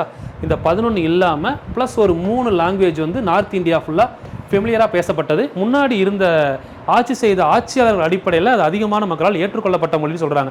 ஏன்னா முன்னாடி வந்து பார்த்திங்கன்னா அதிகமாக இருந்தது உருது, சமஸ்கிருதமும். நம்ம ஏன்ஷியன் இந்தியா, மிடிவல் இந்தியாவில் அதிகமாக இருந்தது. சரிங்களா? பிராமணர்கள் அதிகமாக இருக்கிறப்ப சமஸ்கிருதம் அதிகமாக வந்துச்சு, முஸ்லீம் அதிகமாக இருந்ததுனால உருது மொழி அதிகமாக பரவுச்சு. இது இல்லாமல் நார்த் இந்தியா ஃபுல்லாக பேசப்பட்ட மொழியாக இருந்தது ஹிந்தி. அதனால் ஹிந்தி, உருது, சமஸ்கிருதம் இதையும் சேர்த்து மொத்தம் வந்து 14 மொழிகள் பிரிக்கப்பட்டது ஸ்டார்டிங்கில். சரிங்களா? தனியாக நான் எழுதியிருக்கேன் உங்களுக்கு எந்தெந்த ஸ்டேட்டில் என்னென்ன மொழி பேசுகிறாங்கன்னு சொல்லி. இதையும் நோட் பண்ணிக்கோங்க. முடிஞ்சவரை இந்த மாதிரி மேப் மாதிரி போட்டு படிச்சிட்டிங்கன்னா நான் ஈஸியாக புரியும். சரிங்களா? மொழிகள். இதுக்கப்புறம் நம்ம கொஸ்டின் ஏரியா. இது ஸ்டார்டிங்கில் இருந்தது. நம்மளோட கொஸ்டின் ஏரியா என்ன அப்படின்னு பார்த்தோம்னா, புதிதாக சேர்க்கப்பட்ட மொழிகள் என்னென்ன. மொத்தம் இருந்தது 14 தானே. அடுத்து 15வது மொழி எப்போ வந்துச்சு? 15வது மொழி சிந்தி. இதில் அப்படியே நோட் பண்ணி தெளிவாக எழுதிக்கோங்க. எல்லாமே exam point of view. Sindhi மொழி 21வது கான்ஸ்டியூஷனல் அமெண்ட்மெண்ட், 21வது கான்ஸ்டியூஷனல் அமெண்ட்மெண்ட் ஆக்ட் 1967 சேர்க்கப்பட்ட மொழி சிந்தி. சரிங்களா? சிந்தி மொழி ராஜஸ்தான் பிரிக்கப்பட்டது குஜராத்திலேருந்து. அப்போ தான் சிந்தி மொழி கொண்டு வந்திருப்பாங்க. பின்னாடி வந்து பார்த்திங்கன்னா கொங்கணி, மணிப்பூரி, நேபாளி இந்த 3மே சேர்த்து ஒரே வருஷம் 71வது கான்ஸ்டியூஷனல் அமெண்ட்மெண்ட் ஆக்ட். நல்லா புரிஞ்சுக்கணும். 71st கான்ஸ்டியூஷனல் அமெண்ட்மெண்ட் ஆக்ட் 1992 சேர்க்கப்பட்டது. 3 மொழி, கொங்கணி, மணிப்பூரி, நேபாளி. கொங்கணி வந்து கோவாவில், மணிப்பூரி மணிப்பூரில், நேபாளி வந்து பீகார், அஸ்ஸாம், வெஸ்ட் பெங்கால், சிக்கிம் இங்கெல்லாம் பேசுகிறாங்க. சரிங்களா? அடுத்து 4, இந்த 4மே நல்லா புரிஞ்சுக்கிட்டீங்களா? ஃபஸ்ட்டு வந்து 15, 21வது கான்ஸ்டியூஷனல் அமெண்ட்மெண்ட் ஆக்ட். இதெல்லாம் கான்ஸ்டியூஷனல் அமெண்ட்மெண்ட் ஆக்ட். அடுத்து 71, 21 கூட்டினா எவ்வளோ? 92. வரிசையாக தான் பாருங்கள். 21, 71, 92. வருஷம்னு பார்த்தோம்னா இது 67, இது 92, 2003. அப்படியே வரிசையாக இந்த மாதிரி பாக்ஸ் பண்ணி எழுதிட்டிங்கன்னா ஈஸியாக புரியும். சரிங்களா? அதுக்கப்புறம் வந்து பார்த்திங்கன்னா இது எல்லாமே இந்த 4மே போடோ, டோக்ரி, மைதிலி, சாந்திலி இது எல்லாமே வந்து பார்த்திங்கன்னா 92வது constitutional amendment act, 92nd constitutional amendment act 2003 கொண்டு வரப்பட்டது, 2003. சரிங்களா? ஸோ இதுக்கு முன்னாடி தான் நம்ம 91st கான்ஸ்டியூஷனல் அமெண்ட்மெண்ட் ஆக்ட் உள்ளே படிப்போம். 91ம் 2003 தான் வந்திருக்கும். அதுவும் நம்ம உள்ளே படிக்க போகிறோம். சரிங்களா? ஸோ இதில் வந்து பார்த்திங்கன்னா அஸ்ஸாம் போடோ அப்படிங்கிறது எங்கே பேசப்படுதுன்னா அஸ்ஸாம். டோக்ரி வந்து பார்த்திங்கன்னா ஜார்க்கண்ட், ஹிமாச்சல் பிரதேஷ். இது ப்ரீவியஸ் இயர் கொஸ்டின் ரயில்வேல ஒரு டைம் கேட்டிருந்தாங்க. டோக்ரி எங்கே பேசப்படுதுன்னு கேட்டிங்கன்னா ஜார்க்கண்ட். சரிங்களா? அடுத்து வந்து மைதிலி, பீகார், சாந்திலி, பீகார் அண்டு ஜார்க்கண்ட். சரிங்களா? ஸோ ஜம்மு காஷ்மீர்லேயும் பேசுகிறாங்க டோக்ரி அப்படிங்கிறது. ஸோ இது நீங்கள் பாருங்கள். ஏன்னா இதில் வந்து நிறையா டேட்டாஸ் வந்து பார்த்திங்கன்னா நம்ம புக்ஸில் மட்டும் இல்லாமல் இந்த அரிகண்ட் புக்கில் இந்த மாதிரி டேட்டாஸ் ஃபெமிலியராக இந்தியா ரிலேட் பண்ணி வரக்கூடிய டேட்டாக்கள் அப்படின்றப்போ அரிகண்ட் புக்கில் சோர்ஸ் நல்லாயிருக்கும். அதையும் நீங்கள் ரெஃபரன்ஸ் எடுத்துக்கலாம். சரிங்களா? இதெல்லாம் பார்த்துக்கோங்க. எந்தெந்த ஸ்டேட்டில் எந்தெந்த மொழி பேசுகிறாங்க, மெயினாக எந்த வருஷம் கொண்டு வந்தாங்க, எந்த அமெண்ட்மெண்ட் படி கொண்டு வந்தாங்க, இதுதான் டேட்டாமா. சரிங்களா? இப்போ இதை முடிச்சுட்டு நீங்கள் முடிஞ்சால் கீழே நோட்டுன்னு போட்டு தனியாக எடுத்துக்கூட எழுதிக்கலாம். ஸோ மொதல் வந்து 1950 26/1 ஏற்றுக்கொள்ளப்பட்ட மொழிகள் எத்தனை அப்படின்னு கேட்டிங்கன்னா அட்டவணை 8 படி மொத்தம் வந்து 14 மொழிகள் ஏற்றுக்கொள்ளப்பட்டது. அடுத்து 15வது மொழி ஏற்றுக்கொள்ளப்பட்ட ஆண்டு 1967. 15வது மொழி எத்தனாவது கான்ஸ்டியூஷனல் அமெண்ட்மெண்ட் படிச்சிங்க? 21st constitutional amendment act. இவ்வளோ இந்த மாதிரி தனியாக போட்டு வச்சுக்கோங்க. அடுத்து 1992 16, 17, 18 3 மொழி கொண்டு வந்தாங்க. இது கொண்டு வரப்பட்டது 71st கான்ஸ்டியூஷனல் அமெண்ட்மெண்ட் ஆக்ட் படி கொண்டு வந்தாங்க. அடுத்து 2003 கொண்டு வரப்பட்டது 19, 20, 21, 22 இதெல்லாம் கொண்டு வரப்பட்ட act 92nd constitutional amendment act படி கொண்டு வந்தாங்க. ஸோ இது எல்லாமே லாங்குவேஜ் சம்மந்தப்பட்ட கொஸ்டின்ஸ். சரிங்களா? ஸோ இதுக்கு பக்கத்தில் உங்களுக்கான ஹோம்ஒர்க் கொண்டு கொடுத்துறேன், அதையும் நோட் பண்ணிக்கோங்க. இப்போ நம்ம பார்த்த எல்லாமே அஃபிஷியல் லாங்குவேஜ். இதுக்கும் இப்போ நான் சொல்ல போகிறதுக்கும் 8வது அட்டவணைக்கும் சம்மந்தம் கிடையாது. இப்போ நான் சொல்ல போகிறது இது வந்து பார்த்திங்க அப்படின்னா இப்போ நம்ம படித்தது அலுவல் மொழி, ஓகேங்களா. இப்போ நான் சொல்ல போகிற மொழிக்கும் இதுக்கும் சம்மந்தம் இல்லை. மொத்தம் 2 வகையான மொழிகள் இருக்குது, படித்தவங்களுக்கு தெரிஞ்சிருக்கும். இப்போ கொஸ்டின் ரீசெண்டாக குரூப் 4ல் கூட கேட்டாங்க, செம்மொழி கிளாசிக்கல் லாங்குவேஜ். ஸோ அப்போ கிளாசிக்கல் லாங்குவேஜ்னால் எத்தனை இருக்குது, இதை தனியாக நோட் பண்ணிக்கோங்க. இப்போ இது கூட எழுதக்கூடாது, தனியாக எழுதிக்கோங்க. கம்பேரிசனாக படிச்சிட்டிங்கன்னா ஈஸியாக புரியும். 22 லாங்குவேஜ் நமக்கு அபிஷியல் லாங்குவேஜ் இருக்குல்ல, அதே மாதிரி கிளாசிக்கல் லாங்குவேஜ் முன்னாடி வந்து எத்தனை இருந்துச்சு, 6, இப்போ ஒரு 5 ஆட் பண்ணியிருக்காங்க. டோட்டலாக 11 லாங்குவேஜ் இருக்குது. இதில் லாஸ்ட்டு குரூப் 4 2025 குரூப் 4ல் கேட்ட கொஸ்டின், முதல் செம்மொழியாக தமிழ் அங்கீகரிக்கப்பட்ட நாள் கேட்டாங்க. அக்டோபர் 12, 2004. இது ஒரு ஸ்டேட்மெண்ட்டில் கேட்டிருந்தாங்க, செம்மொழியாக தமிழ் அங்கீகரிக்கப்பட்ட நாள். ஸோ அப்போ இப்போ என்ன பண்ணுறீங்க அப்படின்னா, இதுக்கு கீழே இப்போ இந்த இதில் வந்து 6 மொழி இருக்கு இல்லைங்களா, 6 மொழிக்கு ஒரு 5 டேட்டு வரும். 2 இது ஒரே டேட்டில் அங்கீகரிச்சாங்க. இந்த 5மே ஒரே டேட்டு. நிறையா பேருக்கு தெரிஞ்சிருக்கும், நிறையா வீடியோவில் லைவில் நான் சொல்லியிருக்கேன். இப்போ இதுக்கு கீழே கமெண்ட்டில் 2வது கமெண்ட் கிளாசிக்கல் லாங்குவேஜ் செம்மொழி அப்படின்னு ஹெட்டிங் போட்டு 1, 2, 3ன்னு சொல்லி 11 லாங்குவேஜ் என்னென்ன எந்தெந்த டேட்டில் அங்கீகரிச்சாங்க இதை கீழே கமெண்ட் பண்ணிடுறீங்க. மொத்தமாக ஒரே கமெண்ட்டாக பண்ணிடுங்க. எல்லாத்தையும் மொத்தமாக கமெண்ட் பண்ணுவாங்க, கமெண்ட்டை நான் மேலே பின் பண்ணி வச்சுருவேன். அடுத்து வரவங்க பார்த்து படிச்சுக்கிட்டும், சரிங்களா. இது வந்து அட்டவணைக்குள்ளே வராதுப்பா, அடிஷ்னல் டேட்டா. ஸோ அடுத்த பார்ட் வந்து நம்ம நெக்ஸ்ட் வீடியோவில் பார்க்கலாமா, ஏன்னா இந்த வீடியோவே 1.5 hours ஆயிடுச்சு. நம்ம 8 பார்ட் கம்ப்ளீட் பண்ணிட்டோம். ஸோ 9, 10, 11, 12 இது நாலுமே வந்து பார்த்திங்கன்னா ஆஃப்டர் அமெண்ட்மெண்ட்டில் கொண்டு வந்த புது பார்ட்ஸு. ஸோ அதையுமே கொஞ்சம் டெப்த்தாக பார்க்குறேன். அது ஒரு 1/2 hour to 45 minutes மேலேயே வரும். இன்னுமே டெப்த்தாக சொல்லிடுறேன், சரிங்களா. அதே மாதிரி இது உங்களுக்கு வந்து பார்த்திங்கன்னா நம்ம Telegram channel engineer Thangamuthu IPS academy அப்படின்னு சொல்லியிருக்கோம். நீங்கள் நார்மலாக டெலகிராமில் போய் சர்ச் பண்ணி பாருங்கள். நியர்பை 70,000 மெம்பர்ஸ் இருப்பாங்க அதில். ஸோ இதில் வந்து உங்களுக்கு டெய்லி வந்து பார்த்திங்கன்னா குவிஸ் கண்டக்ட் பண்ணுறோம். இப்போ பாலிட்டி போயிட்டு இருக்கிறனால பாலிட்டி கொண்டு வந்துட்டோம். இதை முடிச்சுட்டு மறுபடியும் எக்கனாமிக்ஸ் வரும். ஸோ பாலிட்டியில் நம்ம ஆரம்பித்து 10 நாள் ஆச்சு. இன்னும் நம்ம ஸ்டூடெண்ட்ஸ் நிறைய பேருக்கு தெரியல, சில பேர் ரெகுலராக ஃபாலோ பண்ணுறாங்க. ஸோ இதில் பாருங்கள், டே 11 இந்திய ஆட்சியல். இன்றைக்கி தலைப்பு வந்து பார்த்திங்கன்னா ஒன்றிய நிர்வாகம், பிரதமர் மற்றும் அமைச்சர்கள் அப்படின்னு கொடுத்துட்டு, ஸோ அதில் வந்து நம்ம காலையில் 11 மணிலேருந்து ஈவினிங் 5 மணி வரை, ஸோ எப்போல்லாம் டைம் இருக்கோ அன்றைக்கி டேக்குள்ளே போட்டுக்கிட்டே இருப்போம் குவிஸ். நீங்கள் இந்த குவிஸ் வந்து நீங்கள் பார்த்து ஆன்சர் பண்ணிக்கிட்டே இருக்கலாம், சரிங்களா. ஸோ இதில் எந்த சேனலில் போகுது, 2 சேனலில் போகுதுமா, டெலகிராம்லேயும் போகுது, வாட்ஸ்அப் சேனல்லையும் குவிஸ் வரும். நீங்கள் வாட்ஸ்அப் சேனல் ஜாயின் பண்ணாங்க, அதுலேயும் ஜாயின் பண்ணிக்கோங்க. 2 லிங்க்குமே கீழே அவைலபிள் இருக்கும். ஸோ சேனலுக்குள்ளே போய் பார்த்தீங்கன்னா தெரியும், சரிங்களா. ஸோ அப்போ இதில் வந்து பார்த்தீங்கன்னா உங்களுக்கு இப்போ பாருங்கள் குவிஸ் எந்த மாதிரி கண்டக்ட் பண்ணுறோம் அப்படிங்கிறது உங்களுக்கு இதில் வியூ ஆகும். இப்போ ஒரு சில கொஸ்டின்ஸ் வந்து பார்த்தீங்கன்னா நம்ம குவிஸில் டைப் பண்ண முடியாது. ஸோ அதெல்லாம் உங்களுக்கு அப்படியே ப்ரீவியஸ் இயர் கொஸ்டின் அப்படியே எடுத்து போட்டுருவோம். So assertion and reason Tamil and இங்கிலீஷில் இருக்கும். ஸோ ஆப்ஷன் ABCD கீழே செட் பண்ணியிருப்போம். நீங்கள் அதை கமெண்ட் பண்ணும்போது உங்களுக்கு தெரிஞ்சிடும். இப்போ எக்ஸாம்பிள் இந்த கொஸ்டின் இருக்குது, இதுக்கு நீங்கள் A அப்படின்னு கமெண்ட் பண்ணுறீங்க, சரிங்களா. ஸோ நீங்கள் கமெண்ட் பண்ணது கரெக்ட் அப்படின்னா கரெக்ட், 61% தான் கமெண்ட் பண்ணியிருக்காங்க. ஸோ ஆன்சர்ஸ் என்னன்னு நம்ம பார்த்துக்கலாம். ஸோ இதே மாதிரி ஓரளவுக்கு கொஸ்டின் பேப்பர்லேருந்து எடுக்கக்கூடிய கொஸ்டின் அப்படியே தமிழ் இங்கிலீஷ்லேயே கொடுத்துருப்போம். நீங்கள் ப்ரீவியஸ் இயர் கொஸ்டின் ப்ராக்டிஸ் பண்ணுறதுக்கு நம்ம சேனலை நீங்கள் கரெக்டாக யூஸ் பண்ணாலே போதும், சரிங்களா. ஸோ பாருங்கள், அப்படியே அந்த கொஸ்டின் பேப்பர் தென் அதில் கேட்டிருக்க கொஸ்டின் ப்ளஸ் நிறைய டேட்டா நமக்கு தேவையான டேட்டா வரும். இதெல்லாம் வந்து பார்த்திங்கன்னா நம்ம அப்படியே கொஸ்டின் பேப்பர் டைப் பண்ணி போட்டுருவோம். அதாவது முடிஞ்ச வரைக்கும் ஒன்லைன் கொஸ்டின், பொதுமக்கள் குறைதீர்ப்பு இயக்குநரகம் அமைந்துள்ள இடம் எது அப்படின்னு கேட்குறாங்க. ஸோ பிரதமர் அலுவலகம் கொடுக்குறோன்னு வைங்க, தப்பு எது ரைட்டு, அமைச்சரவை செயலகம். ஸோ அப்போ இந்த இடத்துல பார்த்தீங்களா, நீங்கள் தப்பாக பண்ணால் கூட உங்களுக்கு கரெக்டானது எது அப்படின்றது காட்டிடும். ப்ளஸ் அதே மாதிரி கொஸ்டின்ஸும் ஆன்சர்ஸும் தெளிவாக ப்ரீவியஸ் இயர் கொஸ்டின் என்ன இருக்கோ அது மட்டும் தான். இதில் நம்ம அடிஷனல் கொஸ்டின்ஸ் எதுவுமே கேட்கல. கிட்டத்தட்ட வந்து பார்த்திங்கன்னா 2000 கொஸ்டின் டார்கெட் பண்ணியிருக்கோம். அதுபடி இன்றைக்கி 11ஆம் நாள் போய்கிட்டு இருக்குது. கரெக்டாக ஒரு 50 நாள் பிளான் பண்ணி ஒவ்வொரு டாப்பிக்காக தான் போகுது அஸ் பர் சிலபஸ் படி. ஸோ சிலபஸில் 11வது பார்ட் என்னவோ அதுபடி போய்கிட்டு இருக்குது. ஸோ கண்டினியூஸாக உங்களுக்கு கொஸ்டின்ஸ் இருக்கும். கொஸ்டின்ஸ் முடிய அதுக்கான ஆன்சர்ஸும் இருக்கும், சரிங்களா. நீங்கள் முடிஞ்சால் ஒரு நோட் போட்டு டெய்லி எழுதுனீங்கன்னா கூட உங்களுக்கு போதுமானது. இந்த டைமில் நீங்கள் பிவைக்கு தனியாக படிக்கிறத விட குவிஸ் ஒர்க் அவுட் பண்ணி நீங்கள் தனியாக நோட் போட்டு ஃபாலோ பண்ணிங்கன்னா பின்னாடி உங்களுக்கு மொத்தமாக ரிவைஸ் பண்ணுறப்போ ஒரு 1500 கொஸ்டின் 2000 கொஸ்டின் இன்னும் ஈஸியாக இருக்கும். நானும் உங்களுக்கு ஒரு 10 வீடியோ முடிச்சுட்டு பிவைக்கு டிஸ்கஷன் கொடுக்கலான்னு தான் இருக்கேன். ஏன்னா நம்ம இந்த டைம் வந்து நம்ம டார்கெட் வந்து மேக்ஸில் எப்படி கம்ப்ளீட் பண்ணமோ அதே மாதிரி பாலிட்டி அண்ட் எக்கனாமிக்ஸ் ரெண்டுமே ஃபுல் தரவாக கம்ப்ளீட் பண்ணி தரேன். ஸோ இது வரைக்கும் நீங்கள் ஓரளவுக்கு நம்பி ட்ராவல் பண்ணுறவங்க ஓகே. இது வரைக்கும் நம்பாதவங்க திரும்ப இன்னொரு 40-50 நாள் கழித்து மறுபடியும் முதல்ல படிக்க வேண்டிய சுச்சுவேஷன் வரும். அதனால் மற்றவங்க ஸ்டடியாக படிச்சுட்டே போங்க. ஏன்னா சில பேர் 2 வீடியோ போடுவாங்க, 3 வீடியோ போடுவாங்க அப்படின்னு விட்டுருவாங்க. நம்ம ஒரு 50 வீடியோ போட்டதுக்கப்புறம் அந்த மேக்ஸ் வீடியோவெல்லாம் அப்போ பார்த்துருந்தா அப்போயே முடிச்சிருக்கலாம், ரிவிஷனில் போயிருக்கலாம். இப்போ சில பேர் ஃபஸ்ட்டு பார்த்துக்கிட்டு இருக்காங்க. அதனால் உங்கள் மேலே உங்களுக்கு கான்ஃபிடென்ட் இருக்கா, என் மேலே உங்களுக்கு கான்ஃபிடென்ட் இருக்கா இல்லையாவது 2வது. உங்கள் மேலே கான்ஃபிடென்ட் தான் படிக்க ஆரம்பிங்க. 2 பார்ட் முடிச்சிட்டேன், 3வது பார்ட் என்ன பண்ணணுன்ற ஐடியாவை தெளிவாக கொடுக்குறேன். அப்போ நான் படிச்சுட்டு போய்கிட்டே இருக்கலாம்ல. யாருக்காகவும் எதையும் ஸ்டாப் பண்ணாதீங்க, கண்டினியூஸாக படிங்க, கன்சிஸ்டண்ட்டாக இருங்க. கண்டிப்பாக வரக்கூடிய 2026-27 நீங்கள் கன்ஃபார்மாக கவர்மெண்ட் ஆஃபீஸர் ஆகிடுவீங்க. யாராலையும் தடுக்க முடியாது. உங்களோட வெற்றியை நீங்கள் மட்டும்தான் தடுக்க முடியும், சரிங்களா. கான்ஃபிடென்ட்டாக இருங்க, வெற்றி நிச்சயம்.